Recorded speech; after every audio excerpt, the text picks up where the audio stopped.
আউযু বিল্লাহি মিনাশ শাইতানির রাজিম। বিসমিল্লাহির রহমানির রহিম। আম আমরা তাহলে এখন শুরু করি ২৩তম পারা থেকে। ২৩তম পারার স্টার্টিং এ আছে হচ্ছে সূরা ইয়াসিন। সূরা ইয়াসিনে ৮৩ টি আয়াত আছে, ৫ টা রুকু আছে। সো এখানে আমরা আজকে 2nd রুকু থেকে পড়ব। 2nd রুকুটা ২ পার্টে বিভক্ত হয়ে গেছে। আ ২২তম পারা এবং ২৩তম পারার মধ্যে দিয়ে। অথবা সূরা ইয়াসিন 22 নাম্বার পারা। বিসমিল্লাহির রহমানির রহিম। পরম করুণাময়, পরম দয়ালু আল্লাহর নামে শুরু করছি। ইয়াসিন, কসম জ্ঞানগর্ভ কোরআনের। নিশ্চয়ই আপনি প্রেরিত রাসূলদের অন্তর্ভুক্ত। আপনি আছেন সরল সঠিক পথের উপর। এ কোরআন নাজিল করা হয়েছে প্রবল, প্রতাপশালী, পরম দয়ালু আল্লাহর তরফ থেকে। যেন আপনি সতর্ক করেন এমন লোকদেরকে যাদের পূর্বপুরুষদেরকে সতর্ক করা হয়নি, ফলে যারা গাফেল রয়ে গেছে। তাদের অধিকাংশের জন্য বাণী অবধারিত হয়ে আছে, সুতরাং তারা ঈমান আনবে না। আচ্ছা, এই সূরা ইয়াসিনের ৬ নম্বর আয়াতে যেন আপনি সতর্ক করেন এমন লোকদের যাদের পূর্বপুরুষদেরকে সতর্ক করা হয়নি, ফলে তারা গাফেল রয়ে গেছে। এখন প্রফেট মুহাম্মদ সাল্লাল্লাহু আলাইহি সাল্লাম হচ্ছেন ইব্রাহিম ইসমাইল আলাইহিসসালামের ২১তম সম্ভবত বংশধারায় এসছেন। তার মানে কি এ পর্যন্ত এই বংশধারায় কোনো নবী রাসূল আসেনি। তার মানে তারা গাফেলের পরিমাণ কিন্তু এই বংশধারায় প্রচুর। কিন্তু ইসহাক আলাইহিসসালামের বংশধারায় তো কন্টিনিউয়াসলি নবী আসছেন। তারা কিন্তু দাওয়াত পেয়ে আসছেন। ওই বংশধারায় কিন্তু গাফেলের সংখ্যা কম। গাফেল হচ্ছে অজ্ঞ। তাহলে এখন কোরআন আল্লাহ রাসূল সাল্লাল্লাহু আলাইহি সাল্লামের উপরে দিয়েছেন। এটা দিয়েছেন কেন? যেন তিনি সতর্ক করেন এমন লোকদেরকে যাদের কাছে বা যাদের পূর্বপুরুষদের কাছে ইসলামের দাওয়াত বা বাণী পৌঁছায়নি। আর বর্তমান যুগে তো আছেই। তার মানে কি বর্তমানের যুগের লোকগুলো আরো খারাপ হবে। কারণ এরা তো বংশ পরম্পরায় বর্বর হয়ে আছে। ৭ নম্বর আয়াত। তাদের অধিকাংশের জন্য বাণী অবতারিত হয়ে আছে, সুতরাং তারা ঈমান আনবে না। হ্যাঁ? ওই যে তারা বর্তমানে আপনি যাদেরকে পাচ্ছেন তারা সুপার বর্বর হয়ে আছে। কারণ যুগের পর যুগ, যুগের জেনারেশন আফটার জেনারেশন এরা পায়নি। ইসলামের দাওয়াত পায়নি, কোরআনের দাওয়াত পায়নি, আল্লাহর দাওয়াত পায়নি। সো এরা বর্বর হয়ে আছে। সো তার মানে এরা সহজে আপনার উপরে ঈমান আনবে না। আপনি বললেন আর ওরা বলবে যে ইয়েস, ইয়েস সেটা হবে না। কারণ ওদের তো একেবারে রক্ত, মাংসে, মজ্জায় সব এভাবেই হয়ে আছে। ৮ নম্বর আয়াত। আমি তাদের গ্রীবাদেশে চিবুক পর্যন্ত বেড়ি পরিয়েছি, ফলে তারা ঊর্ধ্বমুখী হয়ে গেছে। যো আ এদের মানে পাপ, অন্যায়, অত্যাচার, তারপরে আ মূর্খতা এমনভাবে ধরেছে, চারপাশ থেকে যেরকম মনে করেন একটা মানুষের যদি ওয়াল বা নিচের আপনার থুতনির নিচে যদি কোনো প্রোটেক্ট থাকে, যেমন মনে করেন অনেকে আমরা যে নেক প্রোটেক্টর পরি না? সে কিন্তু মাথাটা নিচু করে, থুতনি নিচু করে নিচে কিছু দেখতে পারে না। তার চোখটাই থাকে উপরের দিকে। আচ্ছা। আবার কোন মানুষের যদি ডাইনে ওয়াল, বামে ওয়াল থাকে সে নড়তে পারে না। পিছে ওয়াল থাকলে নড়তে পারে না, সামনে থাকলে নড়তে পারে না। তখন তার কিন্তু চোখই থাকে উপরে। চোখ উপরে থাকলে, ঘাড় উপরে থাকলে আপনি দেখবেন কি আপনার দূরদর্শিতা কোথায়। আচ্ছা। আর আমি তাদের গ্রীবাদেশে চিবুক পর্যন্ত বেরিয়ে পড়েছি। ফলে তারা ঊর্ধ্বমুখী হয়ে গেছে। এখানে আ আচ্ছা, আর আমি তাদের সামনে প্রাচীন ও তাদের পেছনে প্রাচীন স্থাপন প্রাচীর। আর আমি তাদের সামনে প্রাচীর ও তাদের পেছনে প্রাচীর স্থাপন করেছি এবং তাদেরকে আচ্ছাদিত করে দিয়েছি, ফলে তারা দেখতে পায় না। ওই যে বললাম যে আপনি চারপাশে আপনার আটকানো। আপনি কিভাবে দেখতে পাচ্ছেন? তার মানে আ চারপাশে আটকানোর মধ্যে পাপের দরুনে মানুষ কিন্তু আর ন্যায়কে দেখতে পারে না। মানুষ যখন অধিক পাপ করে তাদের কাছে আর ভালোটাকে ভালোই মনে হয় না। তাদের চোখেও পড়ে না। তাদের চোখে শুধু পাপ, পাপ, পাপের জিনিসটাই পড়ে। যার চোখে ন্যায় পড়ে না, কোরআন পড়ে না, ভালো জিনিস পড়ে না, সে তো আসলে অন্ধ। আর অথবা ঊর্ধ্বমুখী। সে নিজের জিনিসগুলো নিজে দেখতে পারে না। যে আপনি তাদেরকে সতর্ক করেন কিংবা সতর্ক না করেন, তাদের পক্ষে উভয়ই সমান, তারা ঈমান আনবে না। ঠিক আছে? যে তারা এই দিকে দৃষ্টিপাত করা নয়। তাদের দৃষ্টি হচ্ছে ঊর্ধ্বমুখী বা অন্যদিকে। ঊর্ধ্বমুখী মানে অন্যদিকে। আপনি কেবল তাকেই সতর্ক করতে পারেন যে উপদেশ মেনে চলে এবং যে না দেখে দয়াময় আল্লাহকে ভয় করে। অতএব আপনি তাকে সুসংবাদ শুনিয়ে দিন ক্ষমা ও উত্তম পুরস্কারের। তাইলে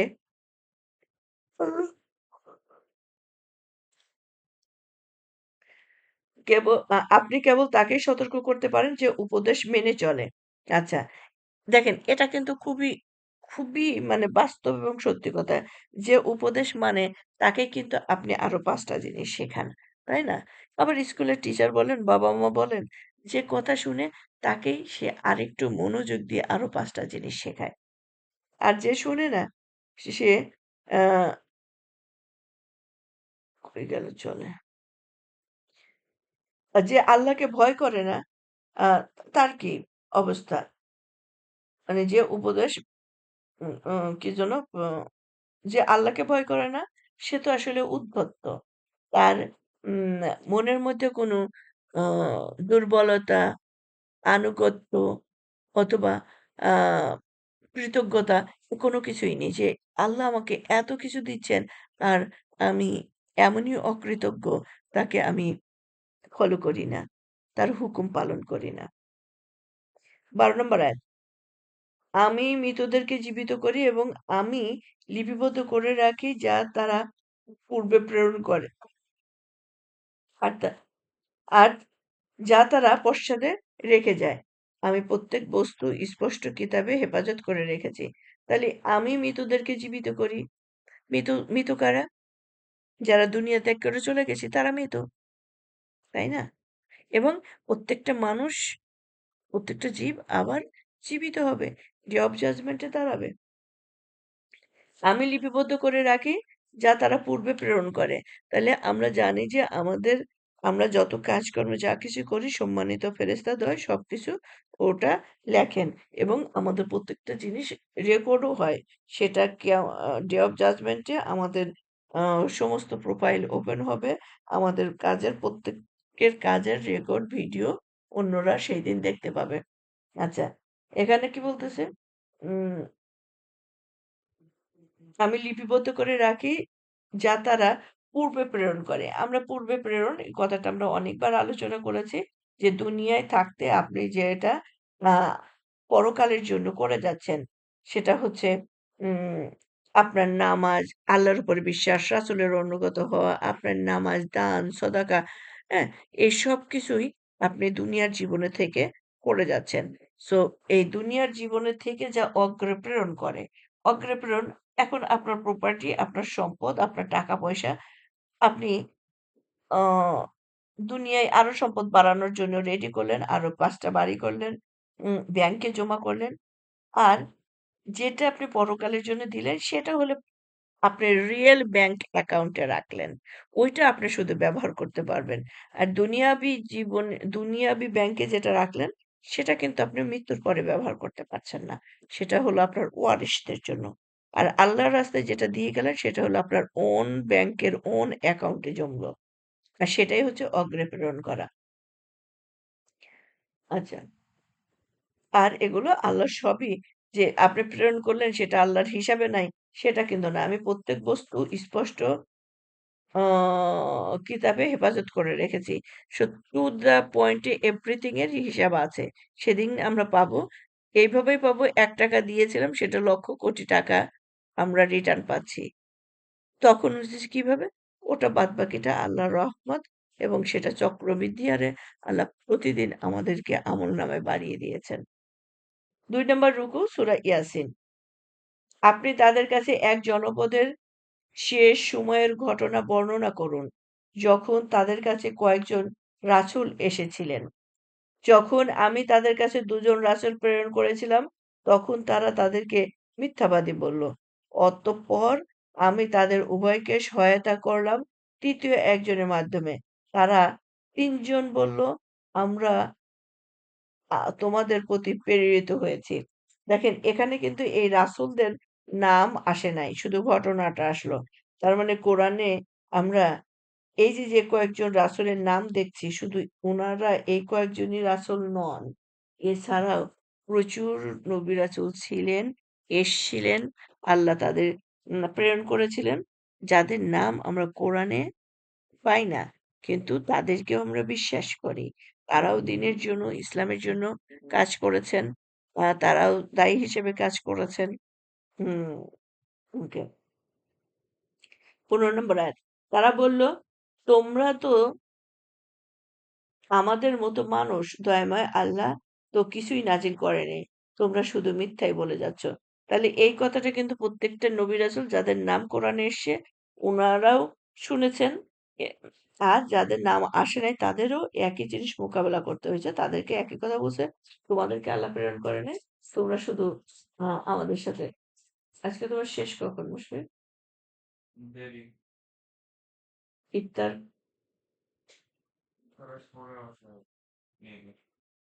ও ওকে ইনশাআল্লাহ। ওকে আউযুবিল্লাহি মিনাশ শাইতানির রাজিম। ফোন দিও। আচ্ছা, আমরা পড়ছিলাম সূরা ইয়াসিনের ১৫ নম্বর আয়াত। তারা বলল, তোমরা তো আমাদেরই মতো মানুষ, দয়াময় আল্লাহ তো কিছুই নাজিল করেনি, তোমরা শুধু মিথ্যাই বলে যাচ্ছ। রাসূলগণ বললেন, আমাদের রব জানেন আমরা অবশ্যই তোমাদের প্রতি প্রেরিত হয়েছি। সো আমাদের রব জানেন। হ্যাঁ? রব অ অনেককেই উম মজিজা দিয়েছেন। হয়তো অনেককে মজিজা দেন নাই। কিন্তু আমার রব পাঠিয়েছেন বাট আমরা মিথ্যাবাদী না। আর আমাদের দায়িত্ব কেবল স্পষ্ট রূপে প্রচার করা। তারা বলল, আমরা তোমাদেরকে অবশ্যই অশুভ লক্ষণ মনে করি। যদি তোমরা বিরত না হও, তবে আমরা অবশ্যই তোমাদেরকে প্রস্তর মেরে ধ্বংস করে ফেলব এবং আমাদের তরফ থেকে তোমাদের উপর যন্ত্রণাদায়ক শাস্তি আপতিত হবেই। সো তোমাদের কোনো এভিডেন্স নাই, নাই। তোমরা বলতেছো এই মানুষ তোমরা তোমাদের দেব-দেবীদের ভেঙে ফেলো, ইয়ে করে ফেলো, ফেলে দাও, এদের ইবাদত করো না। হ্যাঁ?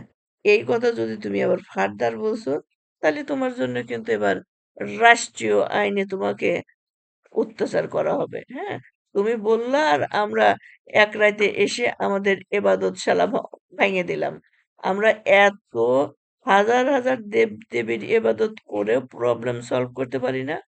আর তুমি কোন আ ইয়া আসলা একটা এক দেবতার ইবাদত করতে বলতেছো। এতগুলো দেবতা মিলে আমাদেরকে উপকার করতে পারে না। আর তোমার এক দেবতা আমাদেরকে উপকার করবে।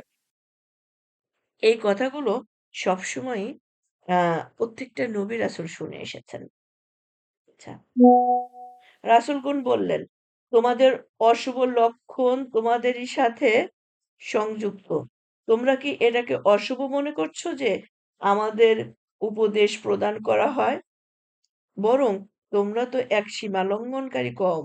সো আমরা যেটা বলছি আমরা রাইট। তোমরা যেটা মনে করছো সেটা আসলে রাইট না। তোমরা মনে করছো আমরা তোমাদের জন্য অশুভ। না, আমরাই বরং তোমাদের জন্য শুভ। আমাদের কথা যদি তোমরা মেনে নাও, তোমাদের এহকাল পরকাল সবই মঙ্গলজনক হবে। ২০ নম্বর আয়াত। অতঃপর শহরের দূরপ্রান্ত থেকে এক ব্যক্তি দৌড়ে এলো। সে বলল, হে আমার কওম, তোমরা রাসূলদের অনুসরণ করো। হ্যাঁ? সবসময় কিন্তু কিছু ভালো মানুষ সবসময় থাকে।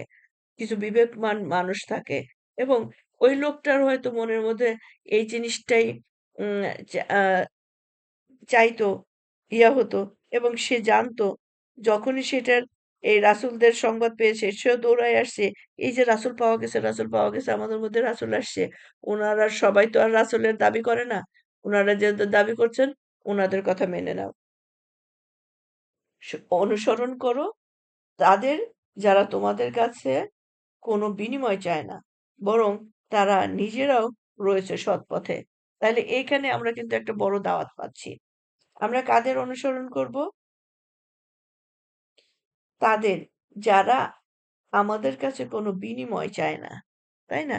এই যে মনে করেন আমরা হাজার, হাজার লক্ষ, লক্ষ YouTube পাচ্ছি। এই নোমান আলী, ইয়াসির কাদের, জাকির নায়েক, আ তারপরে ওমর সুলাইমান এত ওয়ার্ল্ডের বিশিষ্ট সব স্কলাররা উনাদের যে ইয়েগুলো আমাদেরকে দিচ্ছেন। কেন দিচ্ছেন? উনারা কি আমাদের কাছ থেকে বিনিময় চাচ্ছেন? যে হ্যাঁ, তুমি আমাদেরকে এটা দাও না এটা দিবা। আমার একটা ভিডিও দেখলে এই করতে হবে। উনারা চাচ্ছেন আল্লাহ যেন তাদেরকে দেয়। আল্লাহ দেয়। হ্যাঁ? যে অনুসরণ করো তাদের যারা তোমাদের কাছে কোনো বিনিময় চায় না। এবং তারা নিজেরাও রয়েছে সৎ পথে। এই যে লোকগুলোর যে বড়, বড় ইসলামী স্কলার ওনাদের লাইফস্টাইলটা দেখো।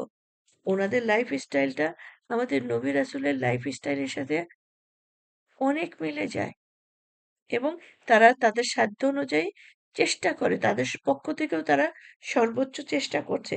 হয়তো ১০০% নাও হতে পারে। কিন্তু তারাও চেষ্টা করে যাচ্ছে। তারাও সৎ কাজ করে যাচ্ছে, সৎ কাজের উপদেশ দিচ্ছে। সো ফলো করলে তাদেরকেই করো। আ আমরা পড়ছিলাম সূরা ইয়াসিন। সূরা ইয়াসিনের ২২ নাম্বার আয়াত থেকে শুরু হচ্ছে ২৩ নাম্বার পারা। ওকে? এখন আমরা ২৩ নাম্বার পারার মধ্যে ঢুকতেছি। ২২ নাম্বার আয়াত সূরা ইয়াসিন। আর আমার কৈফিয়ত আছে যে আমি তার ইবাদত করব না, যিনি আমাকে সৃষ্টি করেছেন এবং যার কাছে তোমরা প্রত্যাবর্তিত হবে। আমি কি আল্লাহকে ছেড়ে এমন সব উপাস্য গ্রহণ করব? যদি দয়াময় আল্লাহ আমাকে কষ্টে নিপতিত করতে চান, তবে তাদের সুপারিশ আমার কোনো উপকারে আসবে না এবং তারা আমাকে মুক্তও করতে পারবে না। যদি আমি এরূপ করি তবে তো আমি প্রকাশ্যে গোমরাহিতে পতিত হব। আমি তো তোমাদের রবের প্রতি ঈমান এনেছি, অতএব তোমরাও আমার কথা শোনো। তাহলে এই যে দাওয়াতগুলো আম দাওয়াতের ধারাবাহিকতা একদম দেখেন আমাদের কাছেও যারা দাওয়াত নিয়ে এসছে এই বৈশিষ্ট্যগুলো এবং তারা এই কথাগুলোই বলেন যে আর আমার কি কৈফিয়ত আছে যে আমি তার ইবাদত করব না? যে যিনি দিচ্ছেন, যিনি আমাদেরকে সৎপথের আ দিকে আহ্বান করছেন, সে আ তিনি নিজেও তো আল্লাহর ইবাদত করেন। হুম? আর তিনি কেন আমাদেরকে অন্য জায়গায় আহ্বান করবেন? উনি যে আহ্বানগুলো করছেন, উনিও তো একজন অনেস্ট ব্যক্তি। আল্লাহ অনেস্ট থাকতে বলেছে, উনিও আছেন। হুম? আর ২২ এতে এসে বলতেছে, "আমি কি আল্লাহকে ছেড়ে এমন সব উপাস্য গ্রহণ করব? যদি দয়াময় আল্লাহ আমাকে কষ্টে নিপতিত করতে চান?" হ্যাঁ? আমার যখন প্রয়োজন তখন কি আমি অন্য দেবদেবীর কাছে যাব? তখনও আমি এই আমার রবের কাছেই আমি মিনতি করছি, অনুরোধ করছি আমার প্রবলেম সলভ করে দিন। হুম? সো আর যারা এই কাজগুলো করছে না যে তারা আছে প্রকাশ্যে গোমরাহির মধ্যে। ২৬ নম্বর আয়াত। তাকে বলা হলো, "জান্নাতে প্রবেশ করো।" সে বলল, "আহ! যদি আমার কওম জানতে পারত।" যদিও সূরা ইয়াসিনের এই কয়েকটা আয়াত ওই যে ওই উম দৌড়ায় সাধারণ একজন মানুষ এসে যে কথাগুলো বলল, তাদের এ অনেক যুগেই দেখা গেছে সাধারণ মানুষগুলো ও উনি কথা বলে গেছেন, কোনো ফলোয়ার নাই। তো স্কলাররা বলেন, উনারাও হয়তো আল্লাহর নবী রাসূল ছিলেন, কিন্তু উনাদের কোনো অনুসারী পান নাই।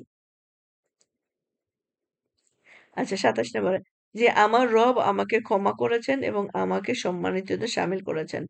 আর তার মৃত্যুর পর আমি তার কওমের বিরুদ্ধে আসমান থেকে কোনো বাহিনী প্রেরণ করিনি এবং প্রেরণ করার প্রয়োজনও আমার ছিল না।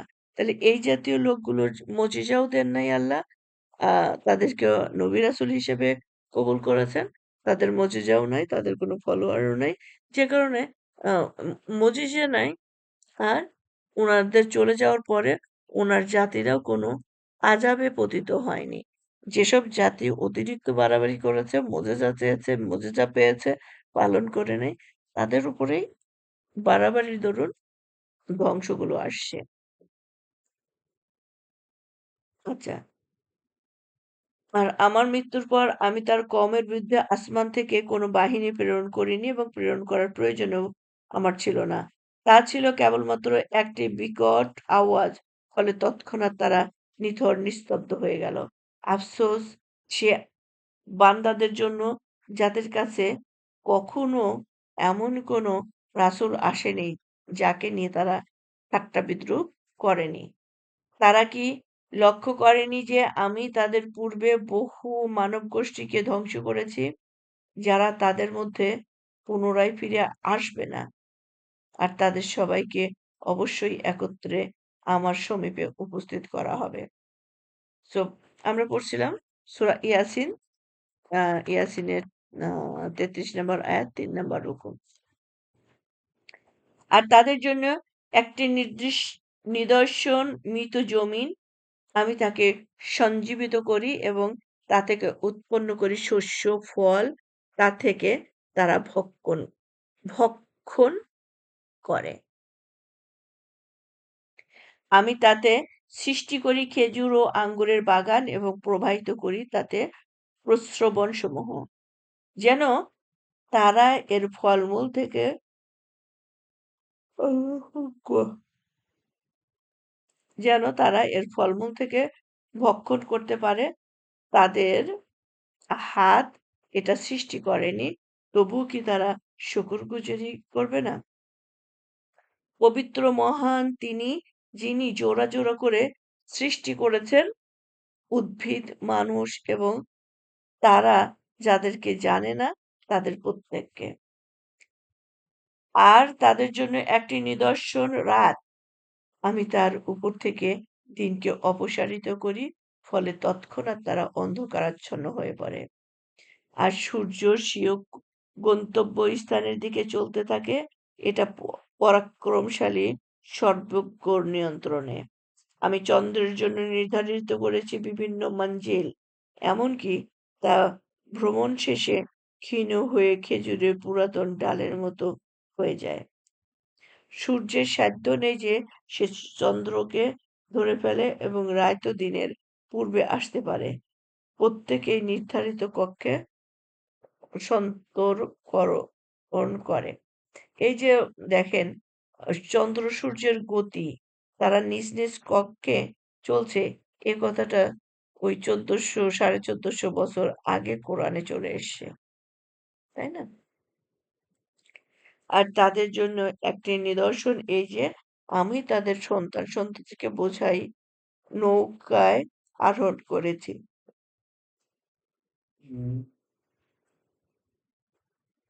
এবং তাদের জন্য আমি এর অনুরূপ সৃষ্টি করেছি যাতে তারা আরোহণ করে। আর আমি ইচ্ছে করলে তাদেরকে ডুবিয়ে দিতে পারি, তখন কেউ তাদের আর্তনাদে সাড়া দেবে না এবং তারা মুক্তিও পাবে না। কিন্তু আমারই তরফ থেকে রহমত ও কিছুকালের জন্য জীবন ভোগ করতে দেওয়ার উদ্দেশ্যে তা করি না। সুবহানাল্লাহ। দেখেন আল্লাহ কত রহমানুর রাহিম। তখন তাদেরকে বলা হয়, তোমরা ভয় করো যা তোমাদের সামনে রয়েছে এবং যা তোমাদের পেছনে আছে, যেন তোমাদের প্রতি অনুগ্রহ করা হয়। আর তাদের রবের নিদর্শনাবলীর এমন কোনো নিদর্শনই তাদের কাছে আসে না যা থেকে তারা মুখ ফিরিয়ে নেয় না। আর যখন তাদেরকে বলা হয়, আল্লাহ তোমাদেরকে যা দান করেছেন তা থেকে ব্যয় করো, তখন কাফেররা মুমিনদেরকে বলে, আল্লাহ ইচ্ছে করলে যাকে খাওয়াতে পারতেন, আমরা তাকে কেন খাওয়াবো? তোমরা তো রয়েছো প্রকাশ্য বিভ্রান্তিতে। এই কথাটা আমাদের অনেকের মধ্যেই আছে। এই সারাদিনে এত কিছু চায়, এত কিছু ইয়ে করে, মসজিদ করে, মাদ্রাসা করে, এটা করে, মিসকিন। হ্যাঁ? আল্লাহ আল্লাহ কি দিতে পারে না? তোমরা বলতেছো আল্লাহর রাস্তায় দেন, আল্লাহর ওয়াস্তে দেন। তাইলে আল্লাহ তো নিজেও দিতে পারে। আমার কাছ থেকে এটা নিবে কেন? এমন একটা ভাব যে তাদেরকে যদি বলা যায় যে, "এটা তো আল্লাহ আপনার কাছে আমানত রেখেছে। আপনি যেন এই মানি দিয়ে আল্লাহ থেকে জান্নাত পারচেজ করেন।" কি তাহলে দরকার কি? আল্লাহ তো এমনি দিয়ে দিতে পারবে নি। এমন সব গা জ্বালানো কথা বলবে যে, "আমারে টাকা দিয়ে এবার আমার দিয়ে কিনানো দরকার কি? আল্লাহ তো আমাকে এমনিও দিয়ে দিতে পারে।" হুম? তো একে হচ্ছে তারা নির্বোধ, আরেকটা হচ্ছে তারা কঞ্জুস। এভাবে যুক্তির পর যুক্তি নিয়ে আসে। আ আমরা পড়ছিলাম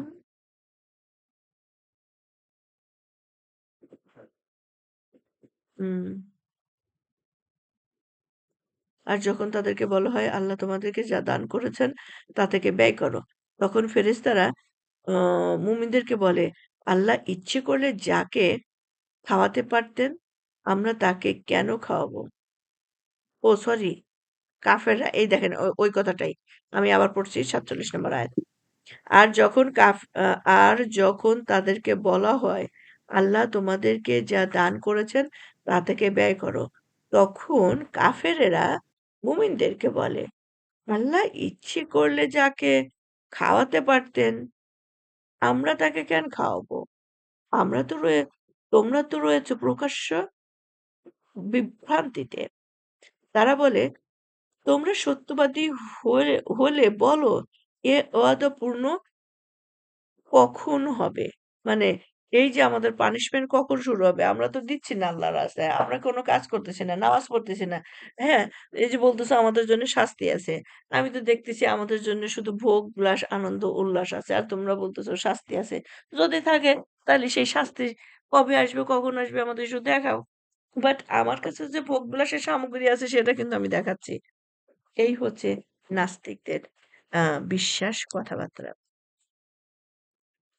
তারা কেবল একটা বিকট আওয়াজের প্রতীক্ষায় রয়েছে, যা তাদেরকে পাকড়াও করবে এমন অবস্থায় যে তারা পরস্পর বাকবিতণ্ডা করতে থাকবে। যে এরকম একটা অবস্থায় যখন বিকট শব্দ হবে তখন তোমাদেরকে সেটা ধ্বংস করে দেওয়া হবে। তখন যখন ধ্বংস হবে তখনও তোমরা ওই বাকবিতণ্ডার উপরে থাকবা। কিয়ামতের দিনেও ওই বাকবিতণ্ডার উপরে থাকবা। নিজে জাহান্নামে যাওয়ার সময় তুমি যাদেরকে ফলো করে গেছো তাদেরকে সাথে ঝগড়া করবে, তাদেরকে নিয়ে জাহান্নামে যাওয়ার চেষ্টা করবা। ৫০ নম্বর আয়াত। তখন তারা ওস ওসিয়ত করতে সামর্থ্য হবে না এবং নিজ পরিবারের লোকদের কাছে ফিরেও যেতে পারবে না। ওসিয়ত করে যাওয়া। দেখেন ওসিয়ত আমরা কিন্তু সবাই জানি। আমার যা কিছু আছে সেই জিনিসগুলো আমি আমার জীবন দশাতেই আমি ভাগ করে রেখে যাই। ওসিয়ত করে রেখে যাই। আমার তারপরে আমার মৃত্যু আ হলে কে কোথায় দাফন করবা? তারপরে উম সম্পদে তো করেই গেলাম যে আমার সম্পদ থেকে কতটুকু আমার ওয়ারিশদেরকে দিবা, কতটুকু মিসকিনদেরকে দিবা, কতটুকু উম আ মসজিদ মাদ্রাসায় দিবা। এই জিনিসগুলো আমি ভাগ করে রেখে গেলাম। কিন্তু এই যে মরে যাওয়ার পরে আমার ছেলে-মেয়ে আমার হয়ে দান করবে তো? এই রিস্ক, এই দানের জায়গা আর ওসিয়তের মধ্যে না রেখে নিজের ২ হাত কলিজা ভরে আমরা যেন দান করে রেখে যেতে পারি। পরকালের জন্য রেখে যেতে পারি। আর দুনিয়াবী জীবন যেটা থাকবে সেটা কিন্তু আমার না। বারে, বারে বলি সেটা আমার না। সেটা হলো আমার ওয়ারিশদের। আর সেই ওয়ারিশ সেটা সৎভাবে ব্যবহার করবে না অসৎভাবে। আর এরা বলে আমরা তো কবরে আছি। I don't care কিন্তু আমার কবরে পাঠাবে, কবরের ভালো থাকার জন্য তারা কিছু ব্যবস্থা করবে। আল্লাহই ভালো জানেন। আমরা পড়ছিলাম সূরা ইয়াসিন ৪ নাম্বার আয়াত ৫১ নাম্বার ৪ নাম্বার রুকু ৫১ নাম্বার আয়াত। সিংগায় ফুৎকার দেওয়া হবে, তৎক্ষণাৎ তারা কবর থেকে স্বীয় রবের দিকে ছুটে যাবে। তারা বলবে, হায় দুর্ভোগ আমাদের! কে আমাদেরকে আমাদের কবর থেকে উঠালো? দয়াময় আল্লাহ তো এরই প্রতিশ্রুতি দিয়েছিলেন এবং রাসূলগণ সত্যই বলেছিলেন।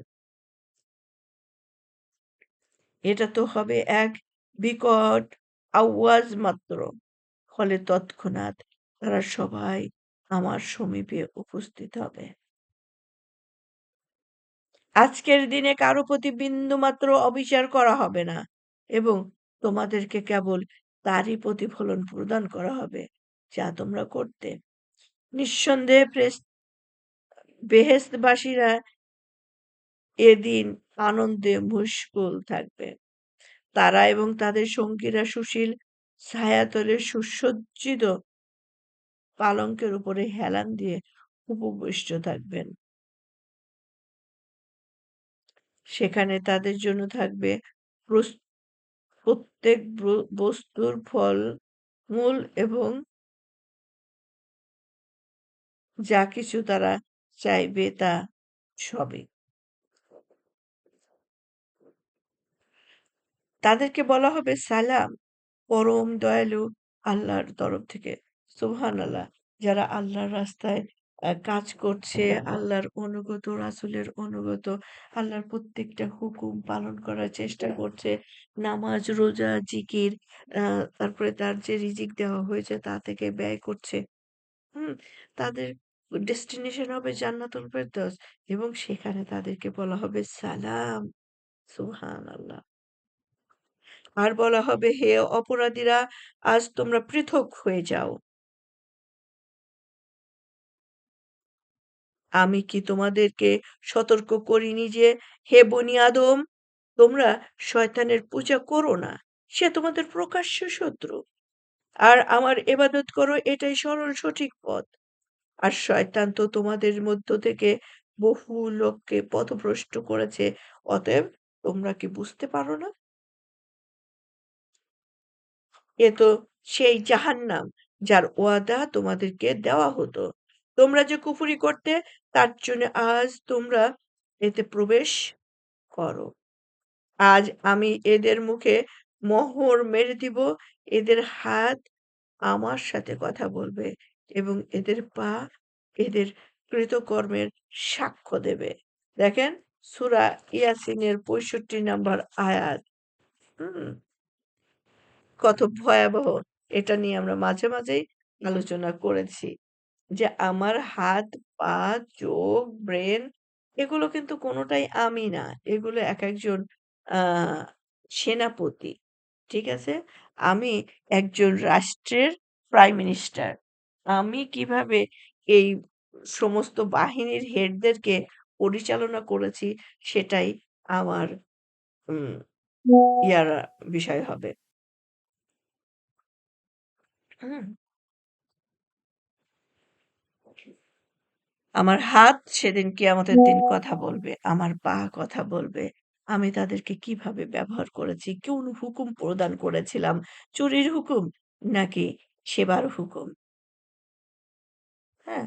পাকে কোথায় পাঠিয়েছিলাম, অপরাধ করতে নাকি মসজিদে? আল্লাহু আকবার।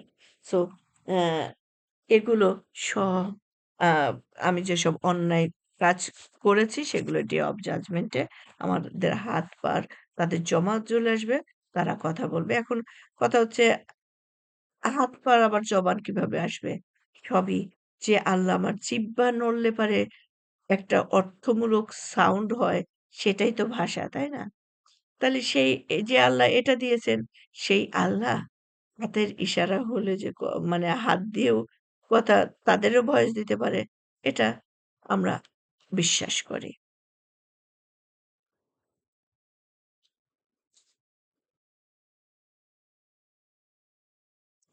আর আমি ইচ্ছে করলে তাদের চক্ষুগুলোকে বিলীন করে দিতাম। অতঃপর তারা পথ চলতে আ চাইলে কেমন করে দেখতে পেত? আর আমি যদি ইচ্ছে করতাম তবে তাদের আকৃতি পরিবর্তন করে দিতাম। তারা সেখানকার সেখানেই থেকে যেত। ফলে তারা সামনেও এগোতে পারত না এবং পেছনেও ফিরে যেতে পারত না। আমরা পড়ছিলাম সূরা ইয়াসিন ৫ নাম্বার রুকু ৬৮ নাম্বার আয়াত।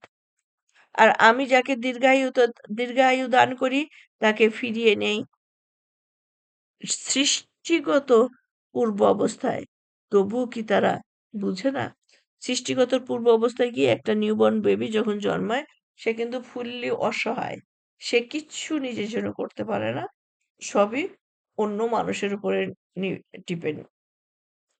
আবার একজন মানুষ অতি বৃদ্ধ হয়ে গেলে সে তার চলাফেরা, কথা, ব্রেন সবকিছুই নিউবর্ন বেবির মতো হয়ে যায়।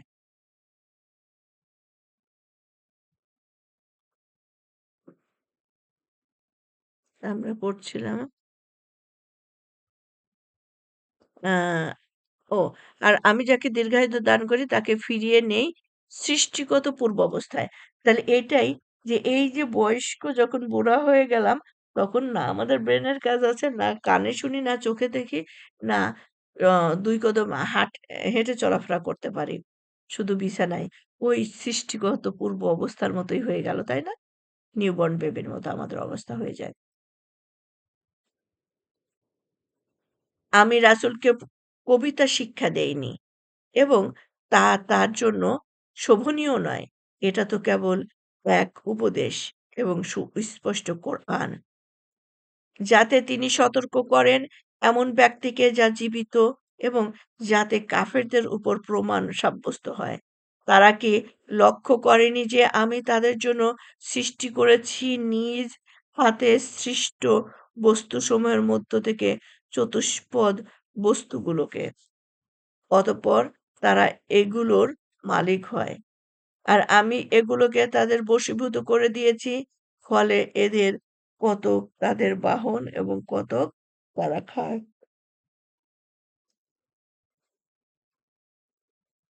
তাদের জন্য এগুলোর মধ্যে রয়েছে আরো অনেক উপকারিতা এবং নানা ধরনের পানীয়। তবুও কি তারা শুকরিয়া আদায় করবে না? তারা আল্লাহকে ছেড়ে অনেক উপাস্য গ্রহণ করেছে। এ আশায় যে তারা সাহায্যপ্রাপ্ত হবে। এসব উপাস্য তাদের কোনই সাহায্য করতে সক্ষম নয়। এর এরা তাদের বাহিনীরূপে উপস্থাপন উপস্থাপিত হবে। অতএব এদের কথা যেন আপনাকে দুঃখ না দেয়। আমি অবশ্যই অবগত আছি যা তারা গোপন করে এবং যা তারা প্রকাশ করে। আমরা পড়ছিলাম সূরা ইয়াসিন ৭৭ নম্বর আয়াত। মানুষ কি লক্ষ্য করে না যে আমি তাকে শুক্রবিন্দু থেকে সৃষ্টি করেছি? অতঃপর সেও হয়ে পড়ল প্রকাশ্যে বিতণ্ডাকারী। আর সে আমার সম্পর্কে অভিনব কথা বর্ণনা করে। অথচ সে নিজের সৃষ্টির কথা ভুলে যায়। সে বলে, কে জীবিত করবে এ হাড়গুলোকে যখন তা পচে গলে যাবে?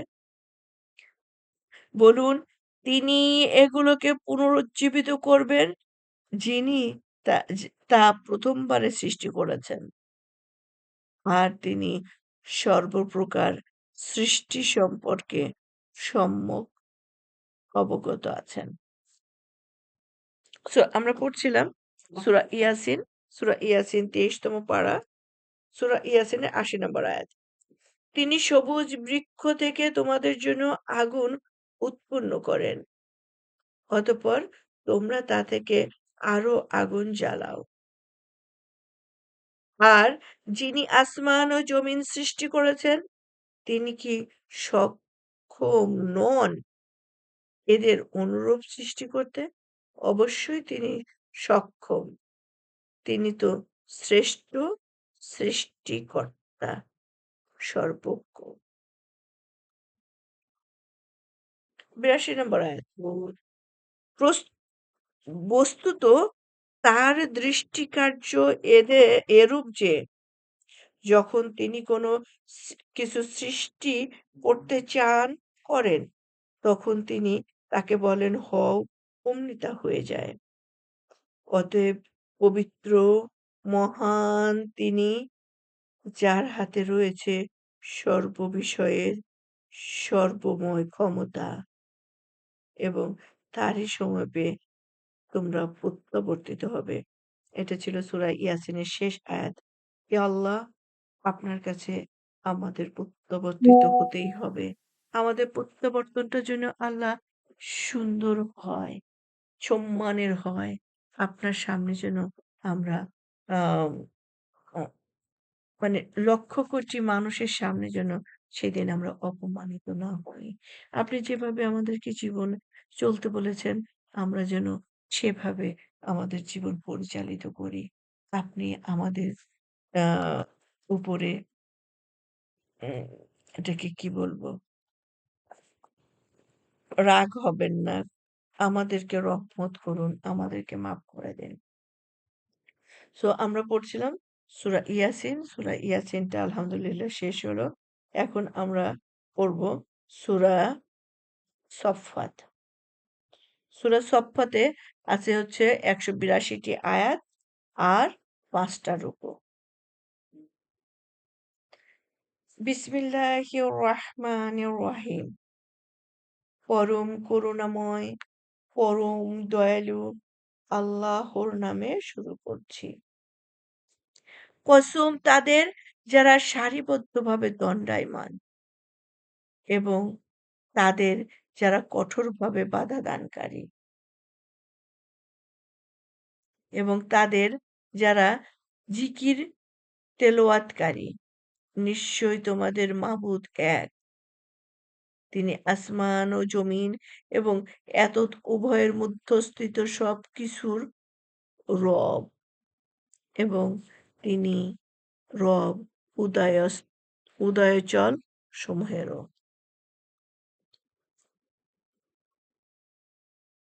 নিশ্চয়ই আমি পৃথিবীর আসমানকে সুসজ্জিত করেছি নক্ষত্রমালার সুষমা দিয়ে।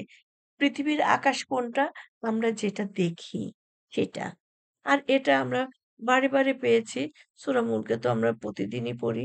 এটা আল্লাহ সাজিয়ে দিয়েছেন আমাদের জন্য। আর ঊর্ধ্ব আকাশে যখন শয়তান আ কোনো ইনফরমেশন আনার জন্য যাওয়ার চেষ্টা করে, সেখান থেকে কোনো গ্রহ নক্ষত্র দিয়ে উল্কাপিন্ড করে ওর ইয়ে করে দেয়। এখন কোন গ্রহ নক্ষত্র ওর দিকে ছুটে মারে, ওকে ধ্বংস করে? সেটা আমাদের জানার বিষয় না। ওখানে আকাশে শত সহস্র কোটি গ্রহ নক্ষত্র আছে।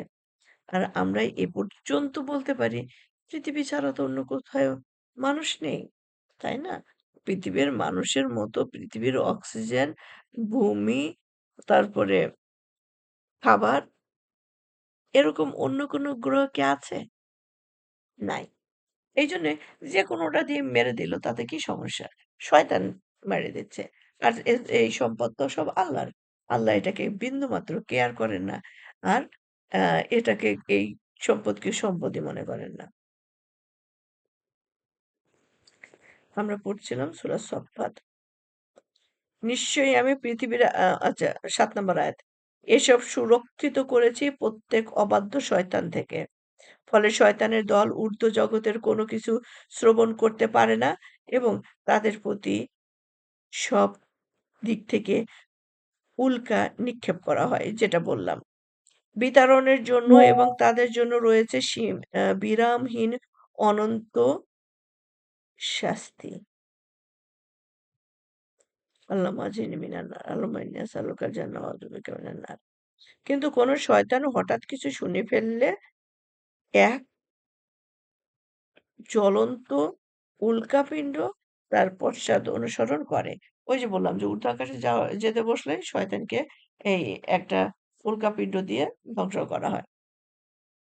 অতএব আপনি তাদেরকে জিজ্ঞাসা করুন তারা সৃষ্টিতে অধিকতর মজবুত না আমি অন্য যা কিছু সৃষ্টি করেছে তা? আমি তো তোমাদেরকে করেছি কাদামাটি থেকে। বরং আপনি তো আশ্চর্য বোধ করেন আর তারা বিরূপ না বি বিরূপ করে এবং তারা বিরূপ করে এবং যখন তাদেরকে উপদেশ দেওয়া হয় তখন তারা তা গ্রহণ করে। আর যখন তারা কোনো নিদর্শন দেখে তখন উপহাস করে এবং বলে, "এটা তো নিছক প্রকাশ্যে জাদু ছাড়া আর কিছু নয়।" আমরা যখন মরে যাব এবং মাটি ও হাড়ে পরিণত হব, তখনও কি আমরা পুনরায় জীবিত করে উত্থিত হব? এবং আমাদের পূর্ববর্তী পিতৃপুরুষেরাও কি? আপনি বলে দেন, "হ্যাঁ, অবশ্যই।" এবং তোমরা অপদস্থও হবে। আল্লাহু আকবার, আল্লাহু আকবার। আমরা পড়ছিলাম সূরা সফফাত ১৯ নম্বর আয়াত। অতএব তা হবে একটি বিকট আওয়াজ মাত্র, তখন অমনি তারা চতুর্দিকে তাকাতে থাকবে। আর তারা বলবে, হায় দুর্ভোগ আমাদের! এটাই তো বিচারের দিন। বলা হবে, এটাই সেই ফয়সালার দিন যাকে তোমরা অস্বীকার করতে। আমরা পড়ছিলাম সূরা সফফাত, এখন ২ নম্বর উপর থেকে পড়ব ২২ নম্বর আয়াত থেকে। একটু আপনারা কয়েক সেকেন্ড লাইনে থাকবেন।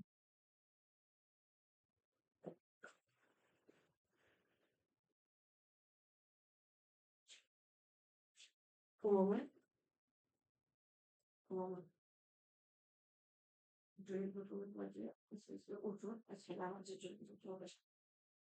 আজকে জুম্মা, লাস্টে জুম্মা। স্নো পরে সাদা হয়ে গেছে। ওঠো, ওঠো, ওঠো।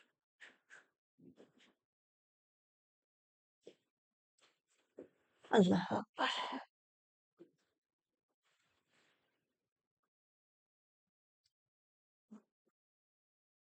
বাহ! কয়েকটা দিন স্নো মুক্ত ছিল, সব পরিষ্কার হয়ে গেছিল। রাস্তাঘাটগুলো পরিষ্কার হয়ে পার্কিং প্লট গুলো বের হয়ে গেছিল। আবার স্নো এমন পড়া শুরু করছে, করে একেবারে সাদা হয়ে গেছে গাছগাছালি। আল্লাহু আকবার! মনেও হচ্ছে না যে সে কখন থেকে শুরু হইছে আল্লাহই জানে। আচ্ছা, আমরা পড়ছিলাম সূরা সফফাতের 2nd রুকু। 2nd রুকু ২২ নম্বর আয়াত। ফেরেশতাদেরকে বলা হবে, একত্র করো জালিমদেরকে এবং তাদের দোসরদেরকে, আর তাদেরকে যাদের তারা ইবাদত করত, আল্লাহকে ছেড়ে, এবং তাদেরকে পরিচালিত করো দোজখের পথে। আল্লাহুম্মা আজরিনি মিনান নার। অতঃপর তাদেরকে একটু থামাও, তাদেরকে জিজ্ঞেস করা হবে, এখন তোমাদের কি হলো যে একে অন্যের সাহায্য করছো না? এই যে যখন জাহান্নামের দিকে নিবে, মাঝখানে এই ওইটা, ওইটা, ওইটা, ওইটা, ওইটা, শোনো, শোনো, শোনো, শোনো। এই যে জাহান্নামে যাচ্ছ, এই যে এখন তো তোমার দোষ সাহায্যকারী কই? তোমাদেরকে তো অনেক বলা হয়েছিল যে তোমরা এই দেব-দেবীর পূজা করো না। এইসব খারাপ যারা কাজের দেয়, তাদেরকে অনুসরণ করো না। এখন তো যাচ্ছ, সেও জাহান্নামে যাচ্ছে, তুমিও জাহান্নামে যাচ্ছ। তো তোমাদের এখন সেই কই? হুম? আর তোমাদেরকে এখন এখান থেকে কে আ বাঁচাবে বা রক্ষা করবে? তা এই যে কি এমন কত সুন্দর করে আল্লাহ বলতেছেন, তাদেরকে একটু থামাও। দেখেন, অথবা তাদেরকে একটু থামাও। তাদেরকে জিজ্ঞেস করা হবে, এখন তোমাদের কি হলো যে একে অন্যের সাহায্য করছো না? এখন তো ২ জনই যাচ্ছ। হ্যাঁ? এখন তো গলা ধরে যাচ্ছ না। তখন গলা ধরে অন্যায় করতে, আর এখন ন্যাড়া কুত্তার মতো তোমাকে ধাওয়া করে নিয়ে যাওয়া হচ্ছে। ২ জন একসাথে যাচ্ছ। গিয়ে জাহান্নামের উপরে পতিত হবে। জাহান্নামের ভিতরে যাবা। ২৬ নম্বর আয়াত। বরং সেদিন তারা সবাই আত্মসমর্পণকারী হবে। যখন জাহান্নামে যাবে তখন সবাই আত্মসমর্পণকারী হবে এবং বলবে, আল্লাহ আমাকে আবার একটু ফিরায় দাও। আল্লাহ, আপনি আমাদের উপর রহমত করুন। সেই দলের মধ্যে যেন আমরা না হই। আজকে কথা বলছি, হয়তো সেই দলের মধ্যে আমিও থাকতে পারি। কি ভয়াবহ চিত্র সেটা!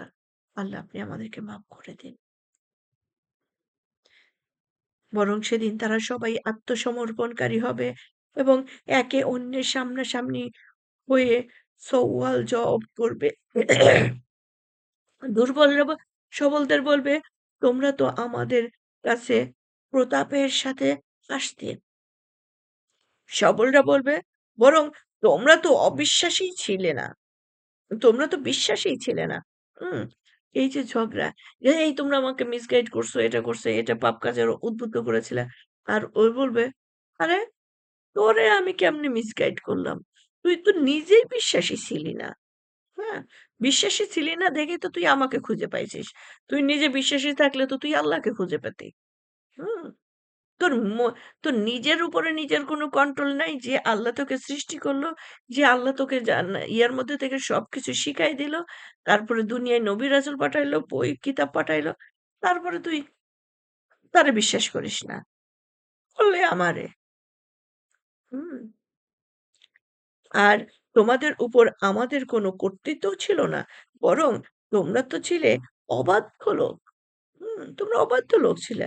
তোমাদেরকে কি আমি জোর করে নিয়ে এসে বেঁধে পিটায়ে আ গোনা করাতাম? অতএব সাব্যস্ত হয়ে গেছে আমাদের উপরে তোমাদের রবের বাণী। আমাদেরকে অবশ্যই আযাব আস্বাদন করতে হবে। হুম? অতএব সাব্যস্ত হয়ে গেছে আমাদের উপরে আমাদের রবের বাণী। তো আমাদেরকে অবশ্যই আযাবের আস্বাদন আ করতে হবে। ৩১ পড়া হয়েছে ৩২ নম্বর আয়াত। আমরা তোমাদেরকে পথভ্রষ্ট করেছিলাম আর নিজেরাও পথভ্রষ্ট ছিলাম। সুতরাং তারা সবাই সেদিন আযাবের মধ্যে শরিক থাকবে। আমি অপরাধীদের সাথে এরূপই করে থাকি। যখন তাদেরকে বলা হতো, আল্লাহ ছাড়া কোনো মাবুদ নেই, তখন তারা অহংকার করত এবং বলত, আমরা কি এক পাগল কবির কথায় আমাদের উপাস্যদেরকে পরিত্যাগ করব এবং তিনি সত্য সহ এসেছেন এবং অন্যান্য সকল রাসূলদের সত্যতা প্রতিপাদন করেছেন? তোমাদেরকে অবশ্যই যন্ত্রণাদায়ক আযাব আস্বাদন করতে হবে। আর তোমরা তারই প্রতিফল পাবে যা তোমরা করতে। তবে তারা তবে যারা আল্লাহর খাঁটি বান্দা তারা আযাব আস্বাদন করবে না। তাদের জন্য রয়েছে বেহেশত নির্ধারিত স্থান। আল্লাহুম্মা ইন্নী আসআলুকাল জান্নাহ ওয়া আউযু বিকা মিনান নার। নানা রকম ফলমূল এবং তারা হবে সম্মানিত। তারা থাকবে নিয়ামতপূর্ণ জান্নাতে। তারা পালঙ্কে আসীন হয়ে আল্লাহু আকবার। আমি পড়ছিলাম সূরা সফফাত ৪১, ৪২, ৪২ আ ৪১ হলো তাদের জন্য রয়েছে বেহেশত নির্ধারিত রিজিক। নানা রকম ফলমূল এবং তারা হবে সম্মানিত। তারা থাকবে নিয়ামতপূর্ণ জান্নাতে। তারা পালঙ্কে আসীন হয়ে মুখোমুখি হয়ে আ তারা পালঙ্কে আসীন হবে মুখোমুখি হয়ে। তাদেরকে ঘুরে ফিরে পরিবেশন করা হবে বিশুদ্ধ শরাব পূর্ণ পানপাত্র। শুভ্র উজ্জ্বল পান উম পানকারীদের জন্য খুব সুস্বাদু। তাতে সি শিরোপীড়ার উৎপাদনও থাকবে না এবং তাতে তারা মাতালও হবে না। তাদের কাছে থাকবে আনত নয়না প্রশান্ত চক্ষুবিশিষ্ট হুরগণ। যেন তারা আচ্ছাদিত সুরক্ষিত ডিম। তারা একে অপরের দিকে মুখ করে কথোপকথন করবে। তাদের মধ্য থেকে একজন বলবে, আমার এক সঙ্গী ছিল। সে বলত, তুমি কি এতে বিশ্বাসী যে যখন আমরা মরে যাব এবং মাটি ও হাড়ে পরিণত হব তখনও কি আমরা প্রতিফল প্রাপ্ত হব?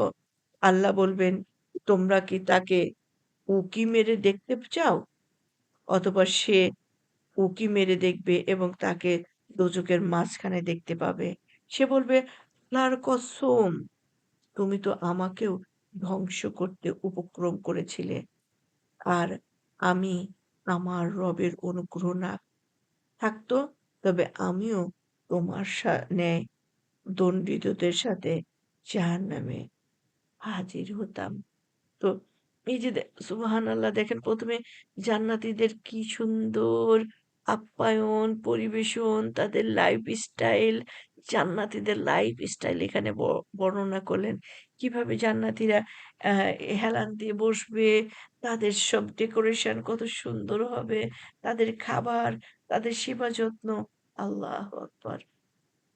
এবং তাদেরকে এটাও বলা হবে যে এই যে একসাথে চলতো, চলার মধ্যে তো কত মানুষের জন্য আছে। আবার তারা যখন অ অনেককেই তো আ দিনের দাওয়াত দেওয়া হয়। হুম? যেমন মনে করেন যে এই যে আমরা দিনের দাওয়াত দিচ্ছি, সবাই তো কথা শুনে না। আমরা অনেক সময় বলি না আপু, কতবার বললাম, ওরা তো শুনে না। হ্যাঁ? এরকম না শুনতে, শুনতে যারা একেবারে চরম উদ্ধত লেভেলে চলে গেছে, যাদের বিচার হয়ে গেছে, যারা জাহান্নামে আছে, তখন আল্লাহ জান্নাতীদের বলবে, "তুমি কি তোমার কাজের প্রতিফল হিসেবে তুমি জান্নাতে আছো।" হুম?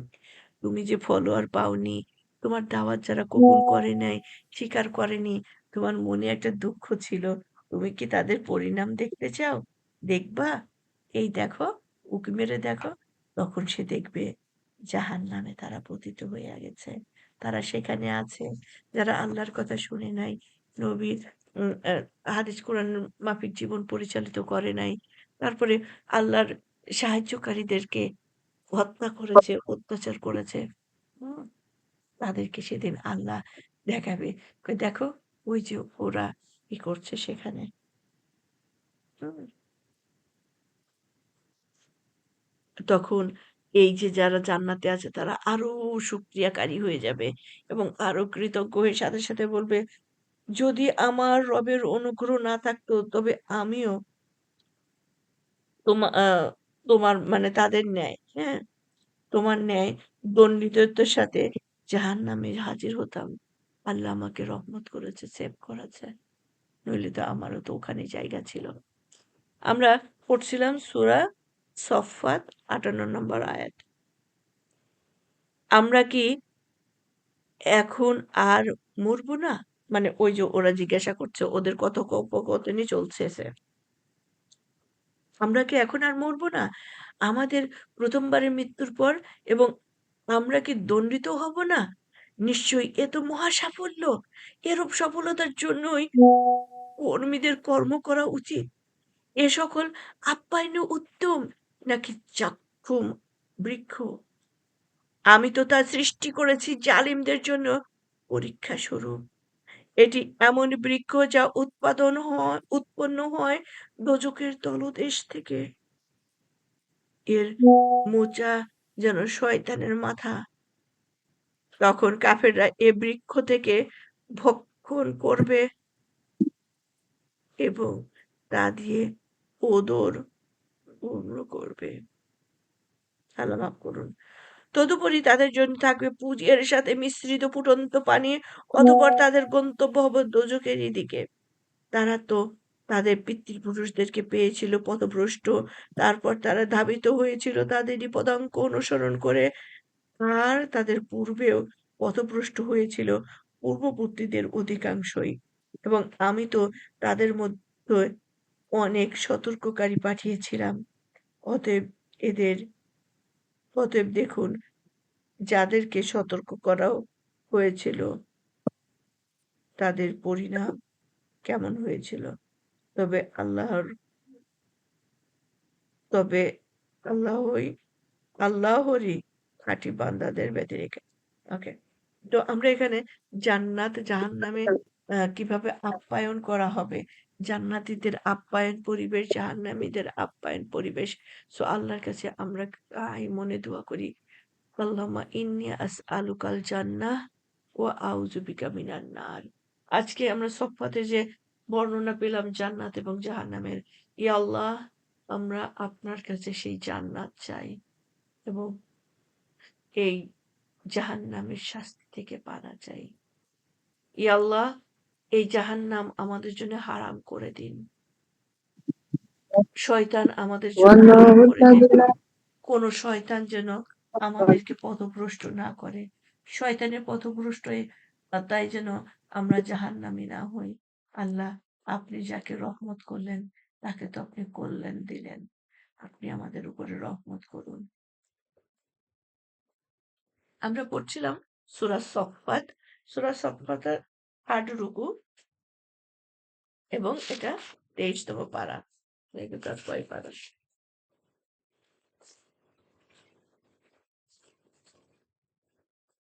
আচ্ছা। বড়ই আছে আমরা ধীরে সুস্থে করছিলাম। কিন্তু আমার মনে হয় যে এখন আবার একটু টান দিয়েই করা লাগবে। জুম্মার টাইম হয়ে যাচ্ছে। ৩ নাম্বার রুকু। আর নূহ তো আমাকে ডেকেছিলেন এবং আমি কত উত্তম ডাকে সাড়া দানকারী। আমি তাকে ও তার পরিবারবর্গকে রক্ষা করেছিলাম মহাসংকট থেকে। আর আমি তার বংশধরকেই অবশিষ্ট রাখলাম। আর আমি তার জন্য পরবর্তীদের একথা রেখে দিলাম যে, আল্লাহু আকবার। সালাম নূহের প্রতি জগৎবাসীদের মধ্যে। সুবহানাল্লাহ।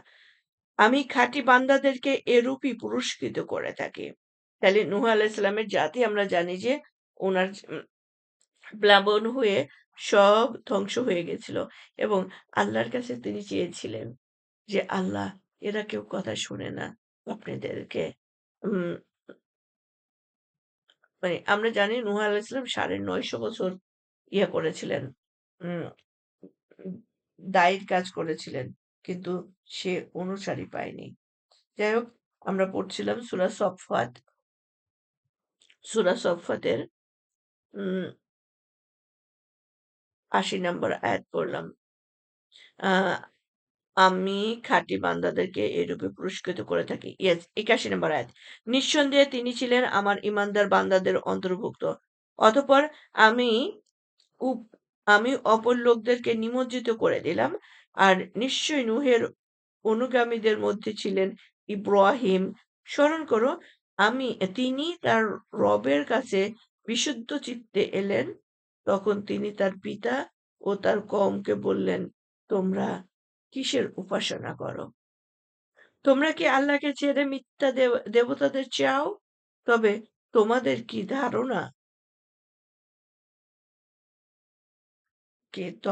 কি ধারণা বিশ্বজগতের প্রতিপালক সম্বন্ধে? ও তবে তোমাদের কি ধারণা বিশ্বজগতের প্রতিপালক সম্বন্ধে? অতঃপর ইব্রাহিম একবার তারকাদের দিকে তাকালেন এবং তিনি বললেন, আমি অসুস্থ। অতঃপর তারা তাকে ত্যাগ করে চলে গেল। আমি জায়গাগুলো আবার পড়ছি। কেমন যেন আমার কাছে নিজের কাছেই আ সেটিংসটা ইয়া ধরতে পারছি না। অতএব আমার মনে হয় আবার পড়া উচিত। এখানে ঘটনাগুলো তো খুব সুন্দরভাবে বর্ণনা করা। ও মামা, ওঠ, ওঠো মা। ওকে। আমি পড়ছিলাম সূরা সফফাতের নূহ আলাইহিস সালামের ঘটনা গেল। আচ্ছা, ৮৪ নম্বর আয়াত। স্মরণ করো, তিনি তার রবের কাছে বিশুদ্ধ চিত্তে এলেন, যখন তিনি তার পিতা ও তার কওমকে বললেন, তোমরা কিসের উপাসনা করো? তোমরা কি আল্লাহকে ছেড়ে মিথ্যা দেবতাদের চাও? তবে তোমাদের কি ধারণা বিশ্বজগতের প্রতিপালক সম্বন্ধে?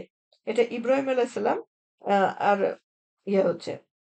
অতঃপর ইব্রাহিম একবার তারকাদের দিকে তাকালেন এবং তিনি বললেন, আমি অসুস্থ। অতঃপর তারা তাকে ত্যাগ করে চলে গেল। তারপর তিনি তাদের দেবতাগুলোর কাছে অতি সন্তর্পণে আ গেলেন এবং বললেন, তোমরা খাচ্ছ না কেন? তোমাদের কি হলো? তোমরা কথা বলছো না কেন? অতঃপর তিনি তাদের উপরে সজোরে আঘাত করলেন। যে তোদের খাবার দিয়ে গেছে, খাচ্ছিস না কেন? বেটা খা। হুম, আচ্ছা। তারপর দিল আঘাত করল। তখন তারা তার দিকে ব্যস্ত সমস্ত হয়ে দৌড়ে এলো। ইব্রাহিম বললেন, তোমরা কি তাদেরই পূজা করো যাদেরকে তোমরা নিজেরা নির্মাণ করো? অথচ আল্লাহই সৃষ্টি করেছেন তোমাদেরকে এবং তোমরা যা নির্মাণ করো তাও। তারা বলল, এর জন্য একটি অগ্নিকুণ্ড নির্মাণ করো এবং তাকে সে জ্বলন্ত অগ্নিকুণ্ডে নিক্ষেপ করো।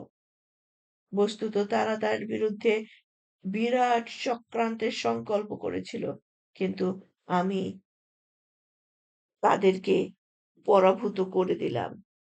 আর ইব্রাহিম বললেন, আমি তো আমার রবের দিকে চললাম, তিনি আমাকে গন্তব্য পৌঁছিয়ে দেবেন। হে আমার রব, আমাকে একটি সুপুত্র দান করুন। অতঃপর আমি তাকে একটি ধৈর্যশীল পুত্রের সুসংবাদ দিলাম। তারপর সে যখন তার পিতার সাথে চলাফেরা করার বয়সে উপনীত হলো, তখন ইব্রাহিম বললেন, হে বৎস, আমি স্বপ্নে দেখেছি যে আমি তোমাকে জবেহ করছি। এখন তুমি বলো, তোমার মত কি? সে বলল, হে আমার আব্বাজান, আপনি যা আদিষ্ট হয়েছেন তা পূর্ণ করুন। ইনশাআল্লাহ আপনি আমাকে ধৈর্যশীলদের অন্তর্ভুক্ত পাবেন। সুবহানাল্লাহ, আলহামদুলিল্লাহ। ইসমাইল আলাইহিসসালামের ধৈর্য আল্লাহ কোরআনে উল্লেখ করে দিয়েছেন। চিন্তা করেন, বাবা বলছে আমি তোমাকে স্বপ্নে দেখেছি, আমি তোমাকে জব করবো। আর সে বলতেছে করেন। হ্যাঁ? অত ১০৩ নাম্বার। অতঃপর যখন তারা উভয়ে আনুগত্য প্রকাশ করলেন এবং পিতা-পুত্রকে কাত করে শায়িত করলেন, তখন আমি তাকে ডেকে বললাম, হে ইব্রাহিম, আপনি তো স্বপ্নকে সত্যে পরিণত করে দেখালেন। আমি এরূপেই খাঁটি বান্দাদেরকে প্রতিদান দিয়ে থাকি। নিশ্চয়ই এটা ছিল এক সুস্পষ্ট পরীক্ষা। এই পরীক্ষা যে এই যে নিজের ছেলেকে নিজে জব করে দেওয়া একটা শিশু, ও তো আকাঙ্ক্ষিত, মানে বয়স হয়ে গেছে, বুড়া হয়ে গেছে, সন্তানাদি হয়নি। তারপরে যে সন্তান হলো, এখন হাঁটছে, চলছে, খেলছে। সেই সন্তানকে নিজের হাতে জব করার হুকুম আসলো। কিন্তু যেখানে আল্লাহর হুকুম, সেখানে আমি কোনো পিতা নই। যেখানে আল্লাহর হুকুম পালন করতে হবে, সেখানে আমি কোনো মাতা নই, আমি কারো ওয়াইফ নই, আমি কোনো সন্তান নই। আল্লাহর হুকুম সবচেয়ে আগে। সুবহানাল্লাহ। আমরা পড়ছিলাম সূরা সফফাত, সূরা সফফাতের ১০৭ নম্বর আয়াত। আর আমি তাকে তার পরিবর্তে দান করলাম এক মহান জবহের বস্তু। আর আমি তার জন্য এ বিষয়টি পরবর্তীদের মধ্যে রেখে দিলাম যে, সালাম ইব্রাহিমের উপর। এরূপেই আমি খাঁটি বান্দাদেরকে প্রতিদান দিয়ে থাকি। ইব্রাহিম আলাইহিস সালাম এত মানে এত পরীক্ষা দিয়েছেন, এবং পুরো পরীক্ষাই অনেক কষ্টের ছিল। হুম? এবং আ সেটা হয় মানসিক অথবা শারীরিক। মানসিক কষ্ট দেখেন, সে খুব পিতাভক্ত একজন সন্তান ছিল। সে পিতাকে ত্যাগ করল, হিজরত করল।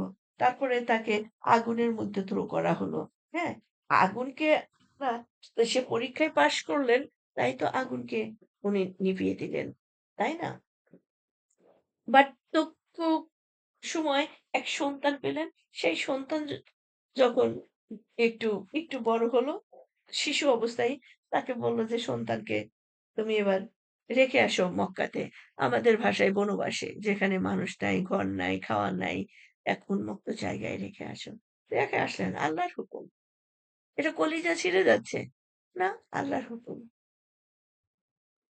বাবাকে ত্যাগ করলেন, কলিজা ছিঁড়ে যাচ্ছে? না, আল্লাহর হুকুম। তারপরে কি আসলো? উনি, আমরা জানি এই যে আমরা আ সবাই বলে সুন্নতে খাতনা। এটা কিন্তু ইব্রাহিম আলাইহিস সালাম থেকে শুরু হয়েছে। এটা উনি, এটাও একটা পরীক্ষা ছিল। এই বার্ধক্য বয়সে সে নিজেই নিজের খাতনা নিয়েছেন। তো ইব্রাহিম আলাইহিস সালামের এক একাধিক, একাধিক পরীক্ষা ছিল। উনি প্রত্যেকটা পরীক্ষায় খুব সম্মানের সাথে মানে পাস করেছেন। যে কারণে দেখেন ১০৯ নম্বর ৮ নম্বর আয়াতে, আর আমি তার জন্য এ বিষয়টি পরবর্তীদের মধ্যে রেখে দিলাম যে, সালাম ইব্রাহিমের উপরে।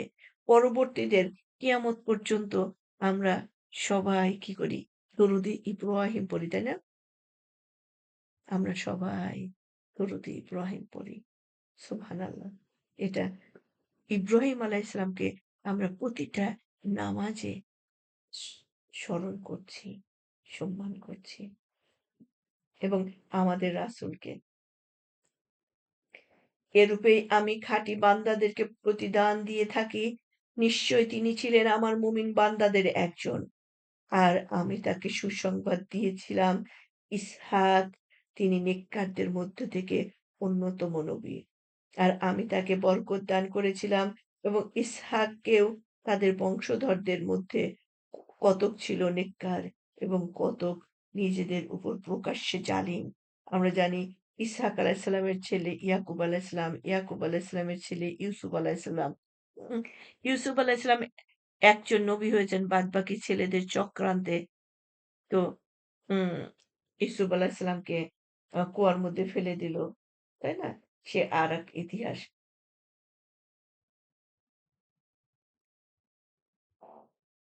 ওকে। আমরা পড়ছিলাম সূরা সফফাত ৪ নাম্বার রুকু। আর আমি তো অনুগ্রহ করেছিলাম মূসা ও হারুনের প্রতিও। হুম? এবং আমি রক্ষা করেছিলাম তাদের উভয়কে ও তাদের কওমকে মহাসংকট থেকে। আর আমি তাদের সাহায্য করেছিলাম, ফলে তারাই বিজয়ী হয়েছিল। আমি তাদের উভয়কে দিয়েছিলাম সুস্পষ্ট কিতাব। তাদের উভয়কে আমি সরল সঠিক পথে পরিচালিত করেছিলাম। আর আমি তাদের উভয়ের জন্য পরবর্তীদের মধ্যেও আ বিষয়টি রেখে দিয়েছি যে হুম, হ্যাঁ, একটু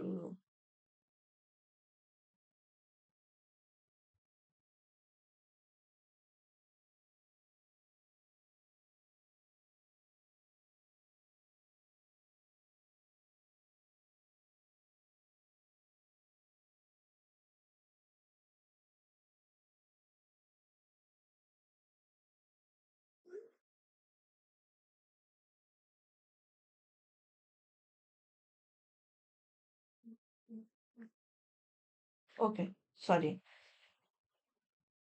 আ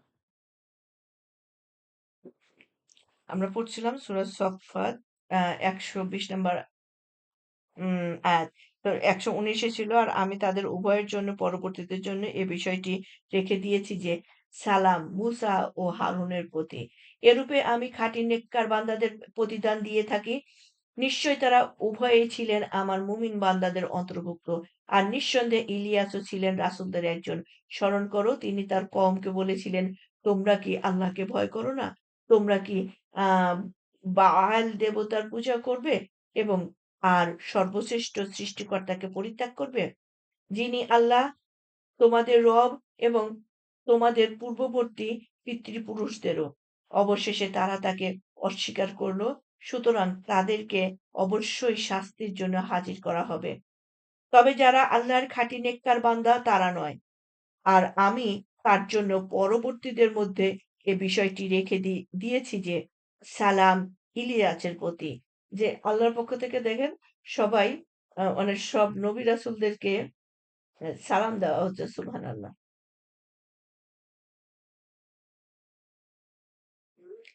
আমি তো এরূপেই নেককারদেরকে প্রতিদান দিয়ে থাকি। নিশ্চয় তিনি ছিলেন আমার মুমিন বান্দাদের একজন। আর অবশ্যই লূতও ছিলেন রাসূলগণের একজন। স্মরণ করো আমি রক্ষা করেছিলাম তাকে ও তার পরিবারের সবাইকে। এক বৃদ্ধকে ছাড়া সে পশ্চাতে অবস্থানকারীদের সাথে থেকে গিয়েছিল। অতঃপর আমি অন্যান্যদেরকে সম্পূর্ণরূপে ধ্বংস করেছিলাম। আর তোমরা তো তাদের ধ্বংসপ্রাপ্ত বাড়িঘরের উপর দিয়ে ও গমনাগমন আ করো ভোরবেলায় এবং রাত্রিকালেও। তবুও কি তোমরা বুঝো না? ১:৩০ যাবেন অ্যা এই হলো আমরা পড়ছিলাম সূরা সফফাত ৪র্থ-৫ম রুকু।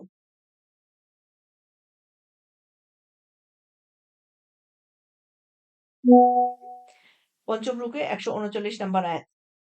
আর ইউনুসও ছিলেন রাসূলগণের একজন। যখন তিনি পালিয়ে বোঝাই নৌকায় গিয়ে পৌঁছলেন, অতঃপর তিনি লটারিতে শরিক হলেন এবং অপরাধী সাব্যস্ত হলেন। তারপর একটি মাছ তাকে গিলে ফেলল। তখন তিনি নিজেকে তিরস্কার করতে লাগলেন। সুতরাং যদি তিনি আল্লাহর তাসবিহ পাঠকারী না হতেন, তবে তিনি অবশ্যই থেকে যেতেন মাছের পেটে কিয়ামতের দিন পর্যন্ত। অতঃপর আমি তাকে নিক্ষেপ করলাম এক ময়দানে এবং তিনি ছিলেন পীড়িত। আর আমি উৎপন্ন করলাম তার উপরে এক লাউ গাছ। আমি তাকে রাসূল করে পাঠিয়েছিলাম ১,০০,০০০ বা ততোধিক লোকের প্রতি। তারা ঈমান এনেছিল, ফলে আমি তাদেরকে নির্দিষ্ট কাল পর্যন্ত জীবন উপভোগ করতে দিয়েছিলাম। আপনি তাদেরকে জিজ্ঞেস করুন, তোম তোমার রবের জন্য কি রয়েছে কন্যা সন্তান? আর তাদের জন্য পুত্র সন্তান? অথবা আমি কি ফেরেশতাদেরকে নারী রূপে সৃষ্টি করেছি এবং তারা তা দেখেছিল? দেখো, তারা তো নিজেদের মন গড়া উক্তি থেকে বলে যে, আল্লাহ সন্তান জন্ম দিয়েছেন। নিশ্চয়ই তারা তো মিথ্যাবাদী। তিনি কি অধিক পছন্দ করেছেন পুত্র সন্তানদের পরিবর্তে কন্যা সন্তানদেরকে? তোমাদের কি হলো? তোমরা কেমন সিদ্ধান্ত দিচ্ছ? তবে কি তোমরা উপদেশ গ্রহণ করবে না? অথবা তোমাদের কাছে কি কোনো স্পষ্ট প্রমাণ আছে? তাহলে তোমাদের কিতাব উপস্থিত করো, যদি তোমরা সত্যবাদী হও। আর ও জি ও তারা আল্লাহ ও জিনদের মধ্যে কুটুম্বিতা সাব্যস্ত করেছে। অথচ জিনেরা জানে যে তারা পাকড়াও হয়ে অবশ্যই শাস্তির জন্য উপস্থিত হবে। হুম?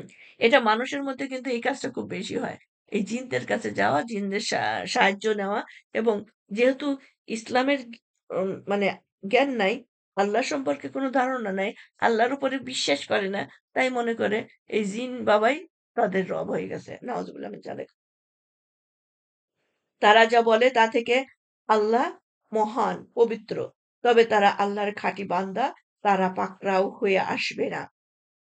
অতএব তোমরা ও তোমাদের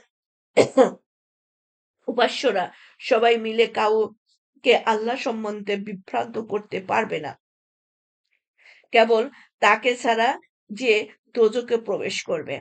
ফেরেশতারা বলে, আমাদের প্রত্যেকের জন্যই রয়েছে এক নির্দিষ্ট স্থান, আর আমরা তো রয়েছি সারিবদ্ধভাবে দণ্ডায়মান এবং আমরা তো তাসবিহ পাঠে নিয়োজিত আছি।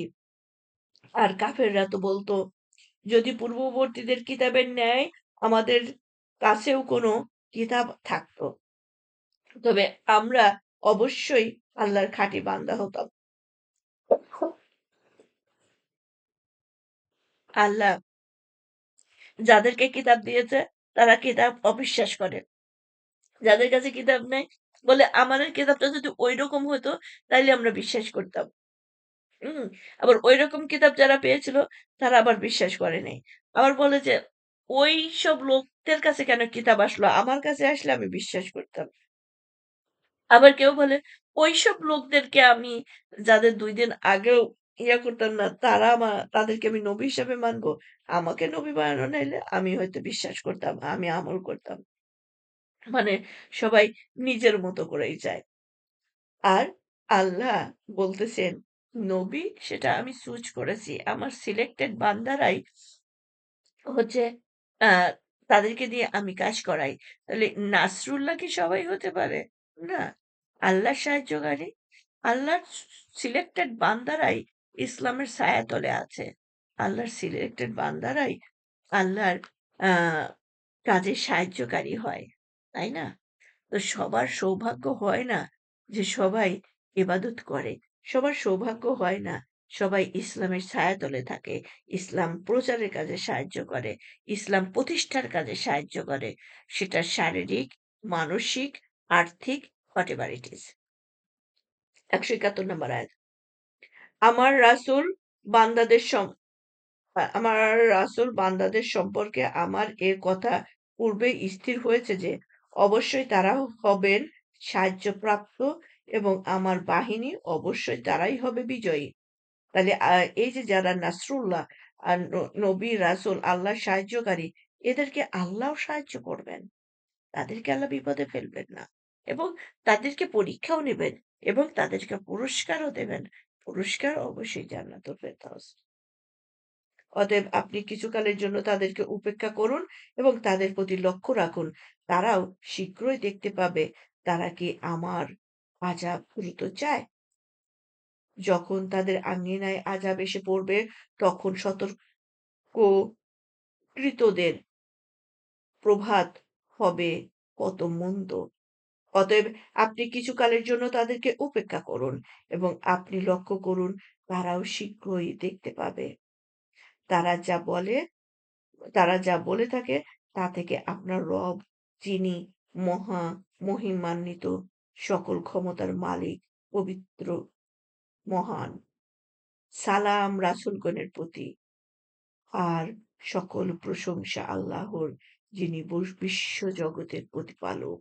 দেখেন, এই যে আল্লাহ তার রাসূলদের প্রতি সালাম দিলেন এবং আল্লাহ কিন্তু প্রত্যেকটা মুমিন, মুমিনা, মুসলিম, মুসলিমা I mean প্রত্যেক জান্নাতীকেও সালাম দিবেন। সুবহানাল্লাহ! আল্লাহর কাছে আমরা দোয়া করি, আল্লাহ আপনি আমাদেরকে সেই জান্নাতীদের মধ্যে শামিল করে নিন। এতক্ষণ আমি পড়ছিলাম সূরা সফফাত। এখন পড়বো ইনশাআল্লাহ সূরা সাদ থেকে। সূরা সাদের আমাকে একটু টেনেই পড়ে যেতে হবে। ওকে। তাও হবে ইনশাআল্লাহ। জুম্মার টাইম হয়ে যাচ্ছে। সূরা সাদে আ ৮৮ টি ৮৮ ৮৮ টি আয়াত আছে, ৫ টি রুকু আছে। বিসমিল্লাহির রহমানির রহিম। পরম করুণাময়, পরম দয়ালু আল্লাহর নামে শুরু করছি।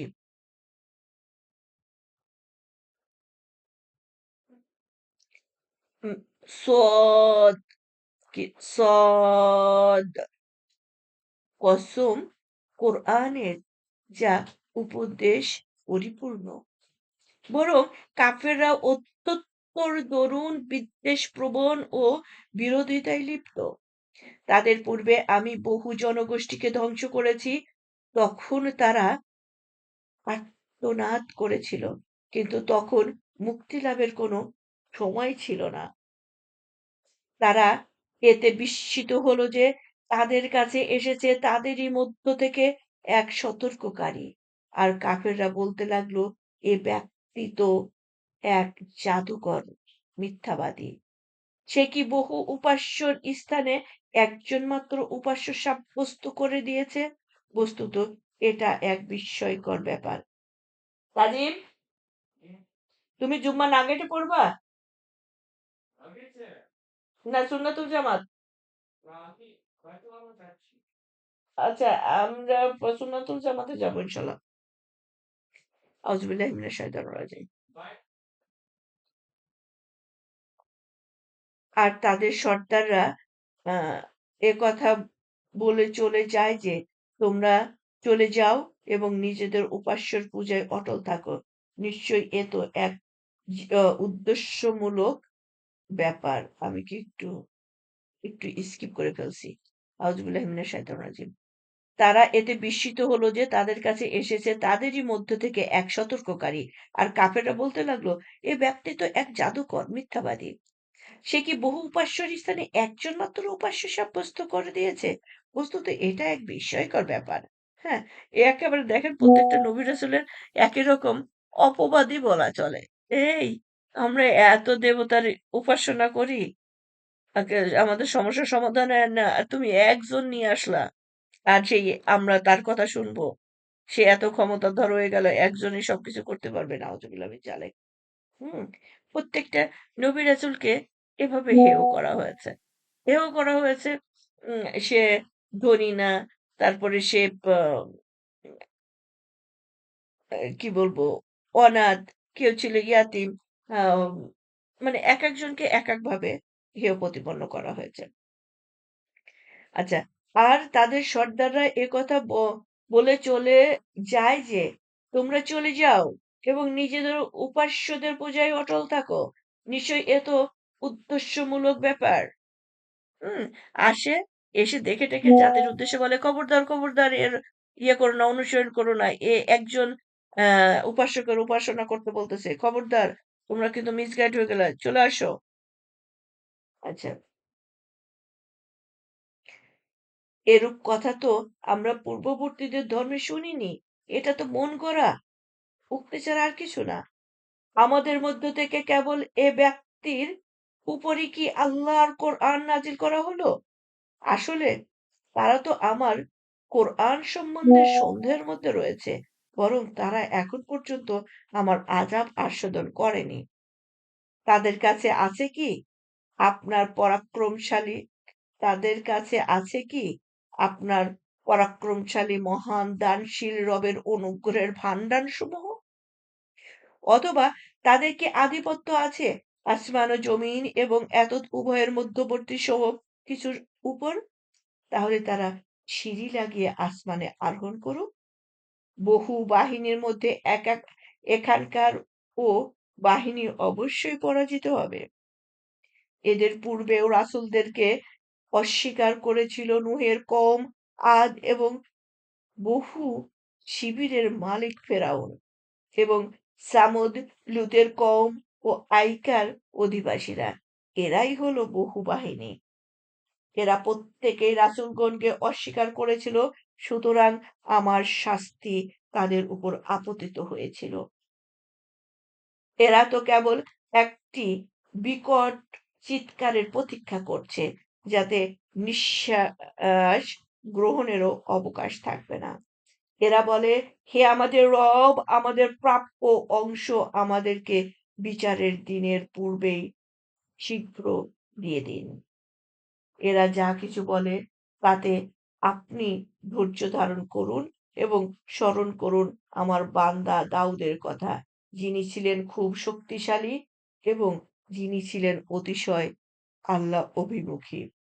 আমি পর্বতমালাকে অনুগত করে দিয়েছিলাম, তার সাথে তারা সকাল সন্ধ্যায় আমার তাসবিহ পাঠ করত। দেখেন, চিন্তা করেন, দাউদ আলাইসাল্লাম, সুলাইমান আলাইসাল্লাম, দাউদ আলাইসাল্লামকে অনুগত করে দিয়েছিলেন কি? পাহাড়।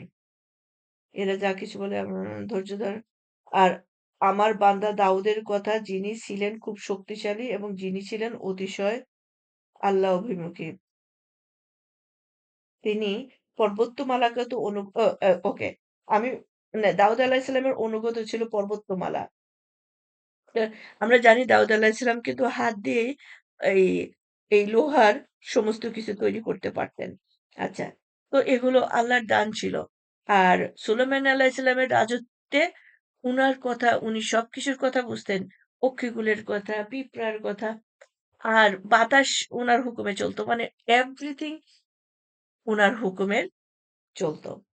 কিন্তু এখানে দেখেন, উনারা নিজেরা এমন কোনো কিছু উদ্ধত্ত প্রকাশ করে নাই বা বলে নাই যে, "দেখো আমার কারিশমা দেখো, আমি সবকিছু করতে পারি।" এই কাজ কখনোই করে নাই। এই কথা কখনোই বলেনি। বরঞ্চ তারা তার আল্লাহর ইবাদত করত, আল্লাহর শুকরিয়া জ্ঞাপন করত, আল্লাহর কাছে সাহায্য চাইতো। আল্লাহ, এতে যেন আমার মন অন্যদিকে না সরে যায়। আল্লাহ, এতে যেন আমার মনে কোনো অহংকার না আসে যে আমি পিঁপড়ার কথা বুঝি, বাতাস আমার হুকুমে চলে, পাহাড় আমার হুকুমে চলে। সুবহানাল্লাহ! চিন্তা করেন। আর আমাদের মধ্যে একটু হলেই আমরা কত কারিশমার কথা বলতে থাকি। আবার দেখবেন কেউ আছে আপনার সাথে খুব স্বপ্ন নিয়ে কারিশমাগি করে। আরে জানো না, আমি যে স্বপ্ন দেখি টু দ্যা পয়েন্টই সেটাই হয়। আমার তো এরকম হয়েছে, আমার সাথে এরকম হলে তার এরকম হয়। মানে সে অনেক বড় কিছু ইয়ে হয়ে গেছে। এই আরকি। তো আমরা পড়ছিলাম সূরা সদ, সূরা সদের থেকে। আল্লাহু আকবার, ১৯ নম্বর আয়াত। এবং পক্ষীকুলকেও যারা তার কাছে সমবেত হতো সকলেই ছিল তার অভিমুখী। আর আমি তার রাজত্বকে সুদৃঢ় করেছিলাম এবং তাকে দিয়েছিলাম হেকমত ও ফয়সালাকারী বর্ণনা করা। সুলাইমান আলাইহিস-সালাম কিন্তু খুব ভালো বিচার করতে পারতেন। হুম? যে উনার বিচারের অ দূরদর্শিতা অনেক স্ট্রং ছিল। সুলাইমান আলাইহিস-সালামের থেকেও ভালো দূরদর্শিতা দিয়ে উনি বিচার করতেন। এবং এরকম হয়েছে, সুলাইমান আলাইহিস-সালাম বিচার করে দিয়েছেন, রায় করেছেন, তারপরে আবার তাদেরকে ডেকে নিয়ে এসে উনি আবার বিচার করে উল্টা রায় করেছেন। দেখা গেছে সুলাইমান আলাইহিস-সালামেরটাই রাইট। ২০ নম্বর আয়াত। আর আমি তার রাজত্বকে সুদৃঢ় করেছিলাম এবং তাকে দিয়েছিলাম হিকমত ও ফয়সালাকারী বর্ণনার শক্তি। আপনার কাছে বিবদমান লোকদের সং সংবাদ পৌঁছেছে কি? যখন তারা ইবাদতখানায় দেওয়াল টপকালো এবং দাউদের কাছে পৌঁছলো, তখন তিনি তাদেরকে দেখে ভীত হয়ে পড়লেন। তারা বলল, আপনি ভয় পাবেন না।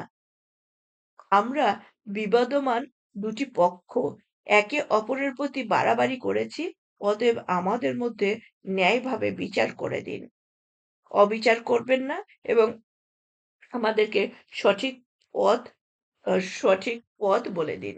এ লোকটি আমার ভাই, এর আছে ৯৯টি দুম্বা আর আমার আছে মাত্র ১টি দুম্বা।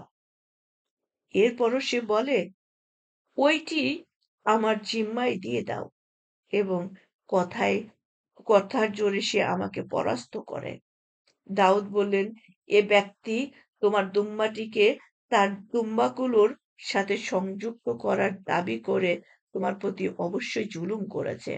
আর অধিকাংশ শরিকরাই একে অন্যের উপরে অন্যায় আচরণ করে থাকে।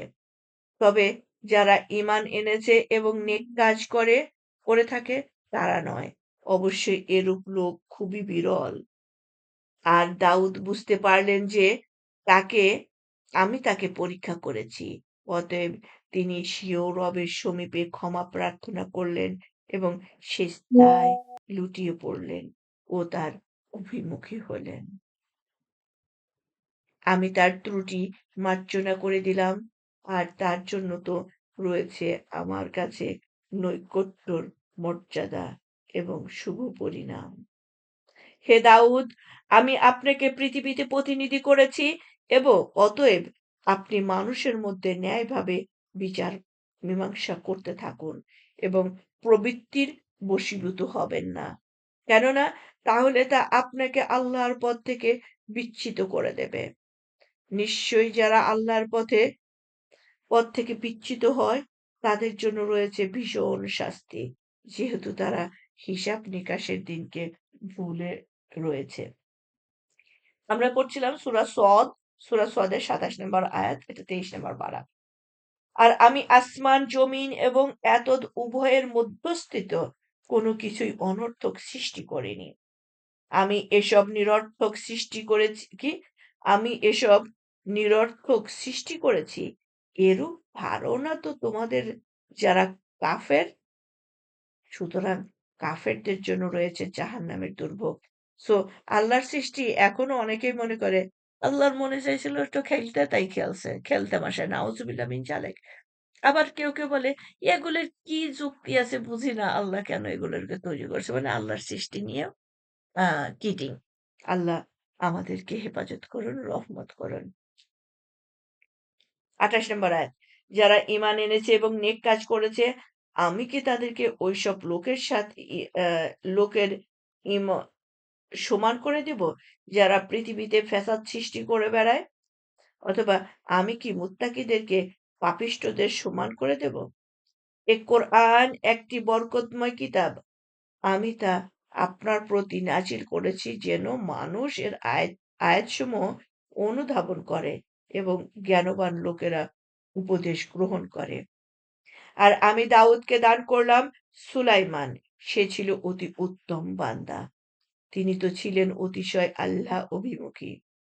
যখন সন্ধ্যার সময় তার সামনে পেশ করা হলো উৎকৃষ্ট অশ্বারাজি, তখন তিনি বললেন, আমি তো আমার রবের স্মরণ থেকে গাফেল হয়ে সম্পদের মোহে মশগুল হয়ে পড়েছি।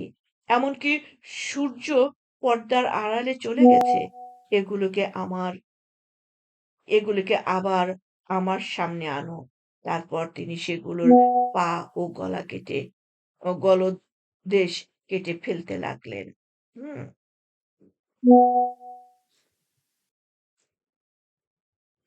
আর আমি তো সুলাইমানকে পরীক্ষা করেছিলাম এবং তার সিংহাসনের উপরে একটি ধর রেখে দিয়েছিলাম। অতঃপর তিনি পরীক্ষা ও অভিমুখী হলেন। তিনি প্রার্থনা করলেন, হে আমার রব, আমাকে ক্ষমা করুন এবং আমাকে এমন রাজত্ব দান করুন যা আমি ছাড়া আর কারো ভাগ্যে না জোটে। নিশ্চয়ই আপনি পরম দাতা।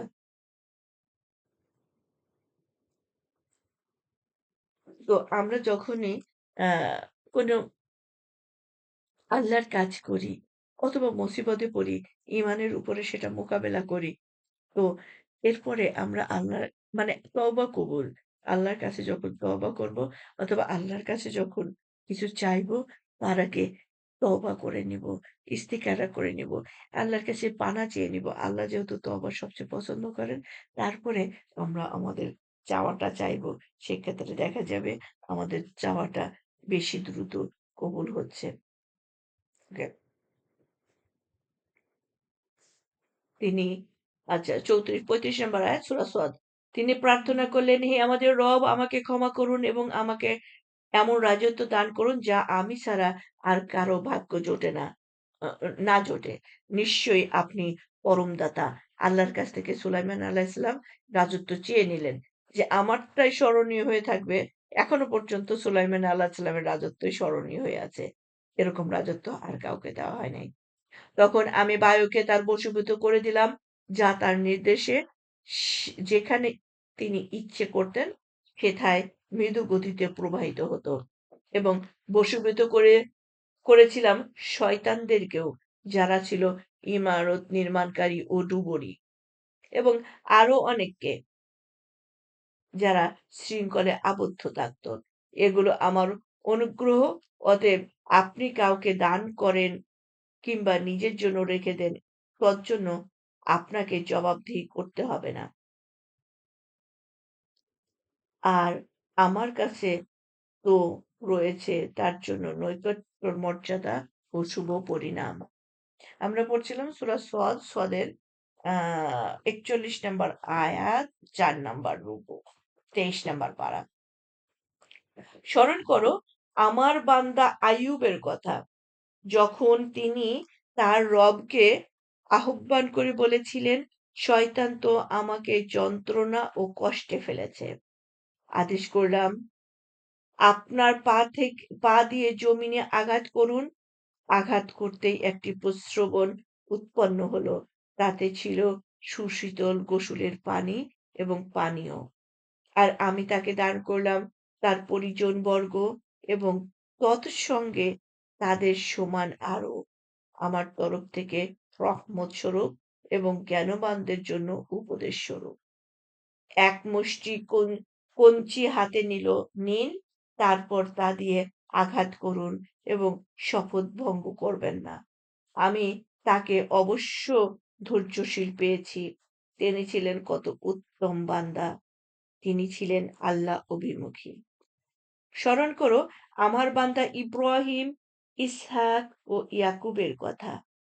তারা ছিলেন কর্মশক্তি ও জ্ঞান শক্তি সম্পন্ন। আমি তো তাদেরকে বৈশিষ্ট্যমণ্ডিত করেছিলাম এক বিশেষ গুণে, বলে আখিরাতের স্মরণ। আর তারা আমার কাছে নির্বাচিত ও সর্বোত্তম বান্দাদের শামিল। স্মরণ করো ইসমাইল, আল ইয়াসা ও জুলফিকলের কথা। তারাও প্রত্যেকেই সর্বোত্তম বান্দাদের শামিল। এদের এক স্মরণীয় বর্ণনা। নিশ্চয়ই মুত্তাকিদের জন্য রয়েছে উত্তম বাসস্থান, চিরস্থায়ী জান্নাত, যার দ্বার তাদের জন্য উন্মুক্ত। সেখানে তারা হেলান দিয়ে উপবিষ্ট হবে। তারা সেখানে নানাবিধ ফলমূল ও পানীয় চাইবে। তাদের কাছে থাকবে আনত দৃষ্টিসম্পন্ন সমবয়স্কা হুরগণ। এসব তোমাদেরকে বিচার দিনের জন্য দেওয়া প্রতিশ্রুতি। নিশ্চয়ই এটা হলো আমার দেওয়া রিজিক, যা শেষ হবে না। এসব তো মুত্তাকিদের জন্য, আর অবশ্য অবাধ্য লোকদের জন্য রয়েছে নিকৃষ্ট ঠিকানা। আল্লাহ আপনি তার মুত্তাকিদের মধ্যে আমাদেরকে শামিল করে নিন। সেই সুন্দর সুমহান জায়গায় আমাদেরকে ও জায়গার ওয়ারিশ করে নিন।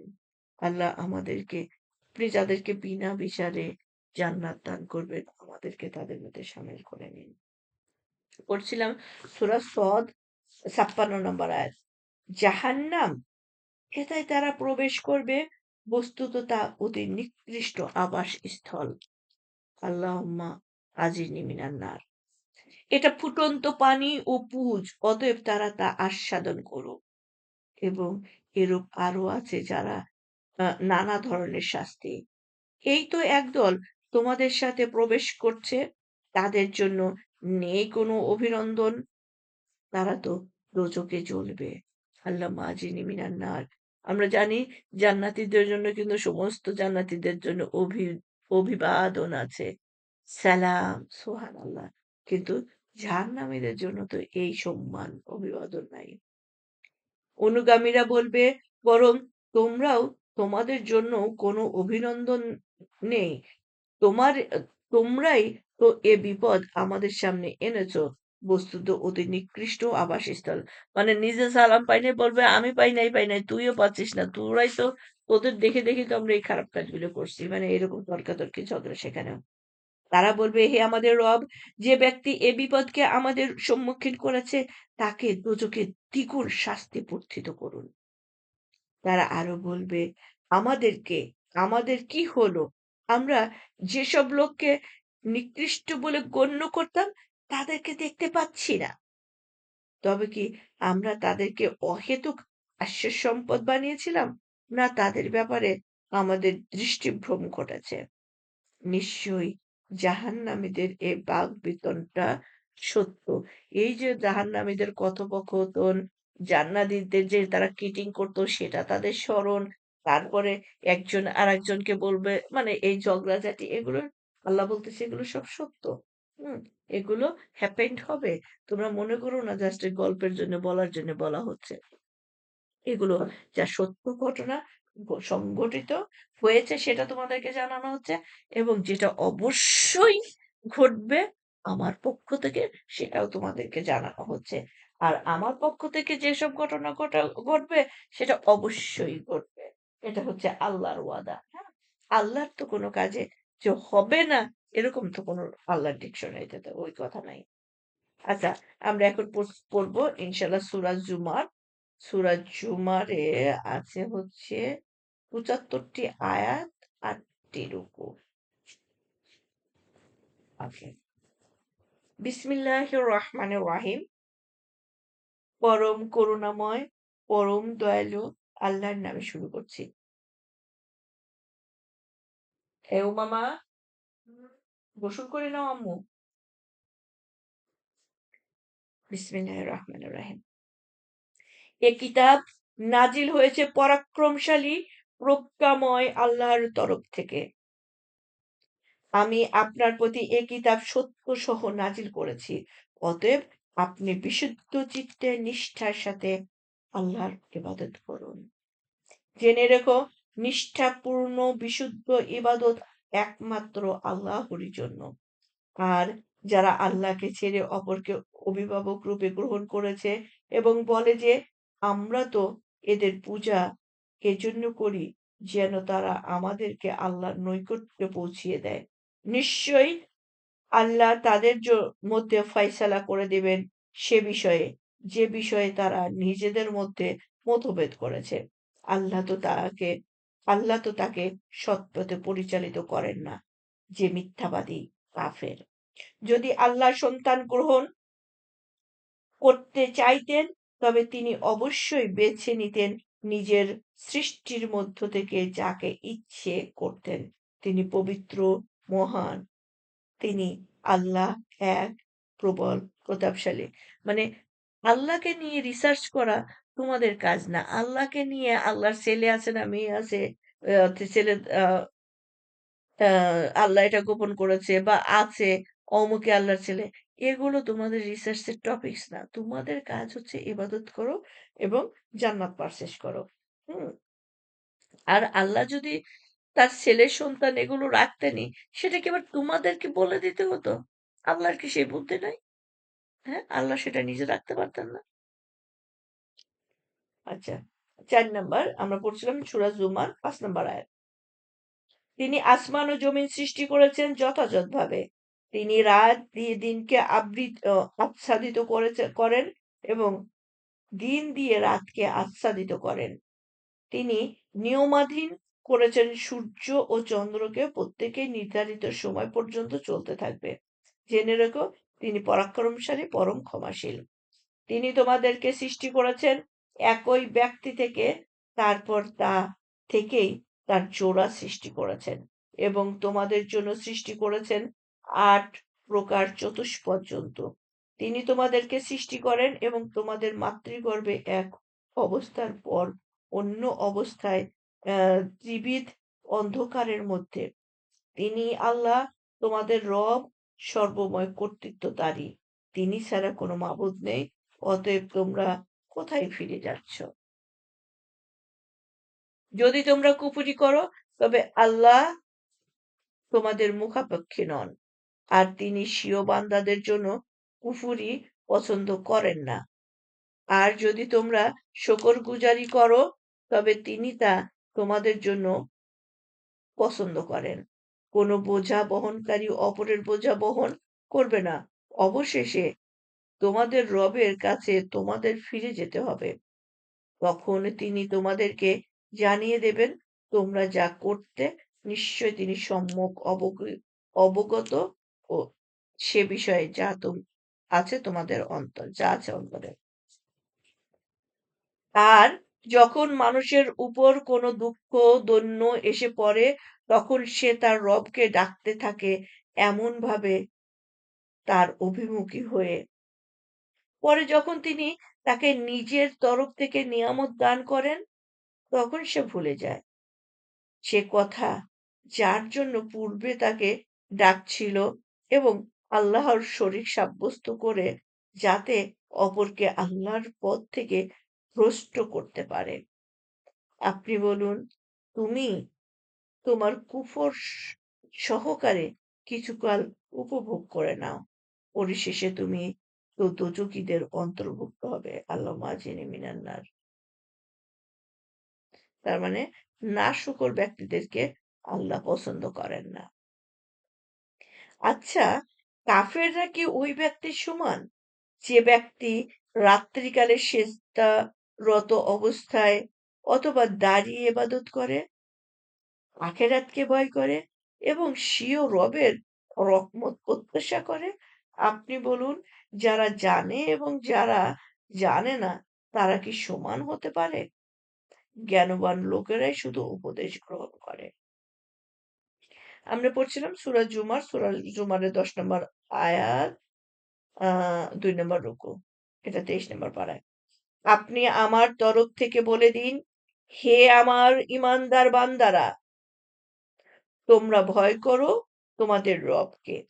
যারা এ দুনিয়ায় নেক কাজ করে তাদের জন্য রয়েছে উত্তম বিনিময়। আর আল্লাহর জমিন তো প্রশস্ত।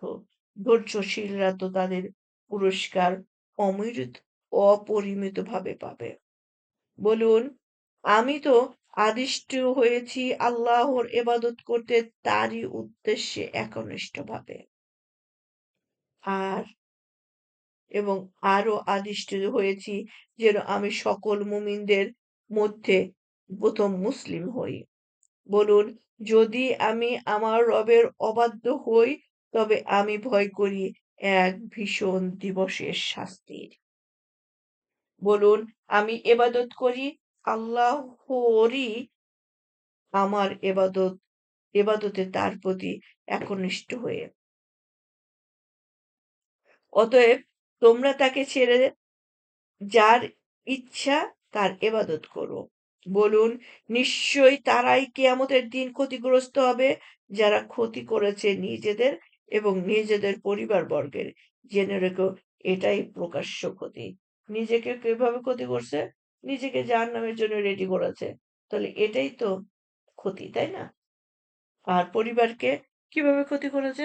পরিবারের ছেলে মেয়ে সন্তানাদি তাদেরকেও জাহান্নামের জন্য রেডি করেছে। তাদের জন্য থাকবে তাদের উপর দিক থেকে পরিবেষ্টনকারী অগ্নিশিখা এবং তাদের নিজের দিক থেকেও পরিবেষ্টনকারী অগ্নিশিখা। সেই শাস্তি যার ভয় আল্লাহ তার বান্দাদেরকে প্রদর্শন করেন। হে আমার বান্দাগণ, তোমরা আমাকেই ভয় করো।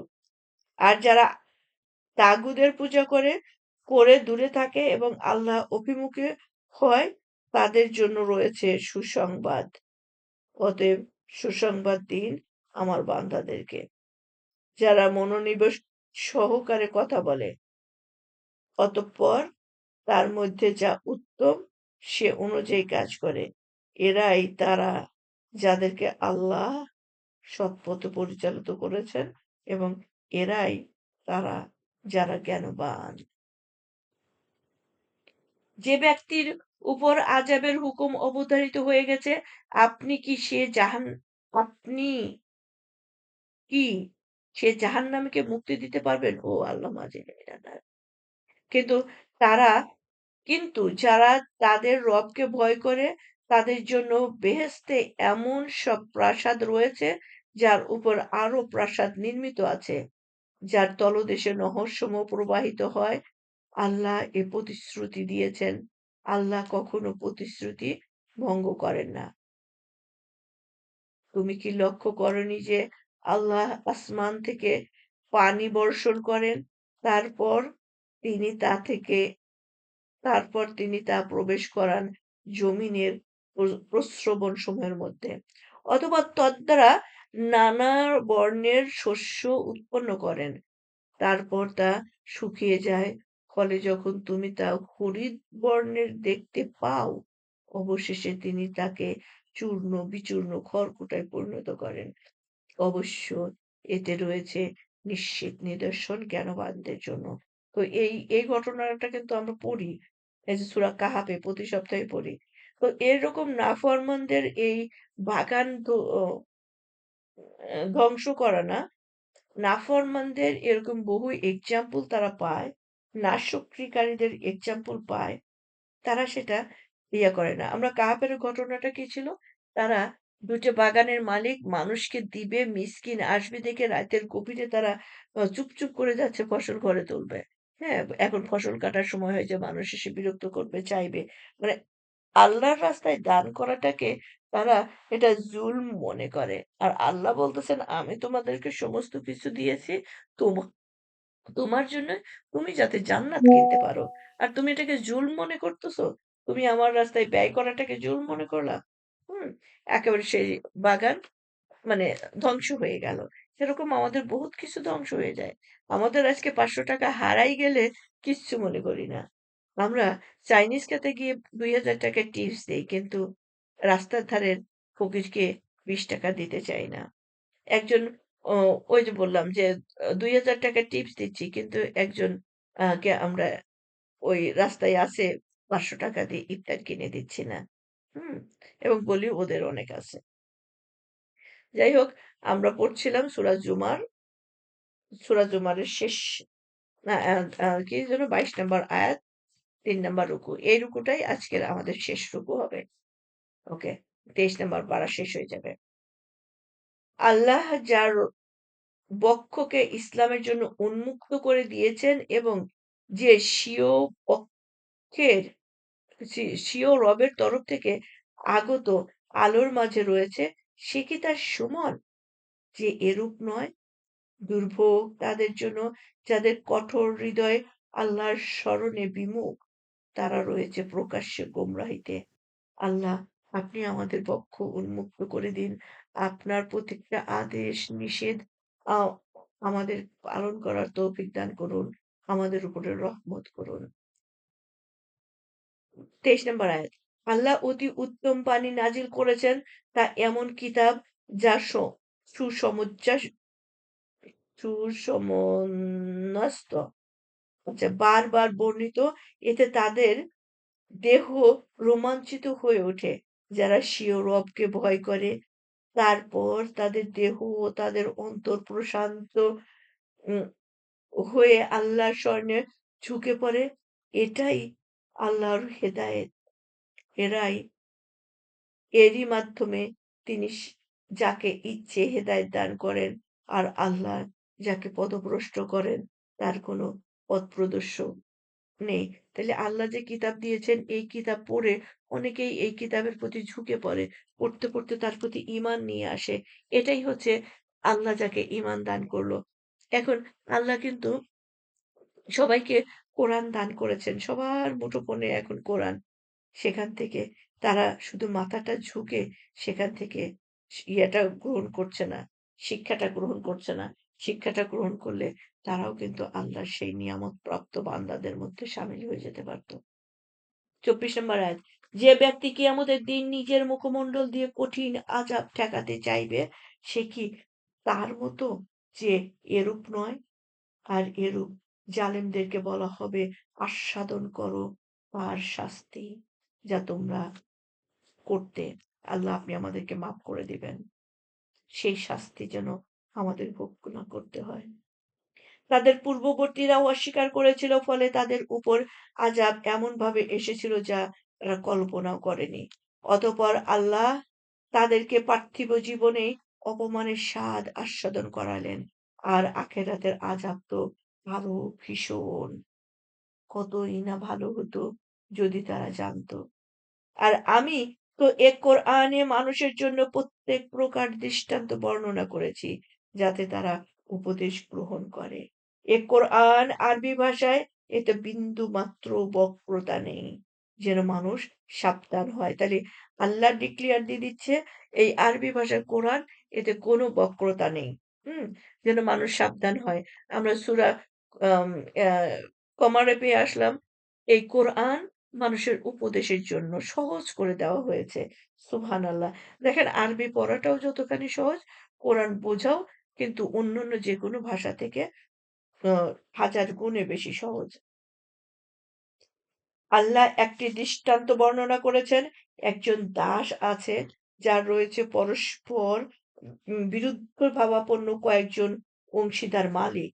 আর একজন দাস আছে, যার আছে কেবল একজন মালিক। এদের দুজনের অবস্থা কি সমান হতে পারে? সকল প্রশংসা আল্লাহর, এবং তাদের অধিকাংশই জানে না। দেখেন কত সুন্দর সাবলীল হালকা পাতলা কথায় একটা উদাহরণ। যার ১০ জন মালিক আছে, একজন দাস। সে ১০ জন মালিক ১০ মতের। এক মতেও কাজ করায় না। এই দাস ওই মালিকের একরকম করে এই মালিক, ওই মালিক এই মালিক। এর পক্ষে কি সম্ভব? কিন্তু একজন দাসের একজনই মালিক। তার মানে আমরা দাস, আমাদের মালিক একজনই। কাজ করা কার জন্য সহজ? আমাদের জন্য সহজ। সুবহানাল্লাহ! কত সুন্দর সিম্পল কথা দিয়ে আল্লাহ আমাদের কত সহজভাবে বুঝিয়ে দিলেন। নিশ্চয়ই আপনিও মরণশীল আর তারাও মরণশীল। আজকের শেষ আয়াত। অতঃপর কিয়ামতের দিনে তোমরা উভয় দলই নিজ নিজ মোকদ্দমা স্বীয় রবের সমীপে পেশ করবে। সো কিয়ামতের দিন নিজ নিজ মকদ্দমা, নবী রাসূলরা তাদের মানে আমরা জানি যে প্রত্যেকটা নবী রাসূলকে জিজ্ঞাসা করা হবে, আমাদেরকেও জিজ্ঞাসা করা হবে যে আল্লাহ রাসূল আমাদের মাঝখানে আমাদেরকে শিখিয়েছেন কিনা? এখন আল্লাহ রাসূল তো আমাদেরকে শিখিয়েছেন। আমরা কি শিখেছি কিনা? আমরা কি আমল করেছি কিনা? আমরা কি পালন করেছি কিনা? আমরা কোরআন থেকে যা জেনেছি, যা শিখেছি সেটাকে কতটুকু রেসপেক্ট করেছি, কতটুকু পরকালের জন্য আমরা নিয়ে আ জমা করেছি, কতটুকু আমরা অগ্রে প্রেরণ করেছি, অগ্রে প্রেরণ আমরা বারে তো ইয়ে করেছি, সেটা হচ্ছে এই দুনিয়ায় জীবনেই পরকালের জন্য ব্যয় করা।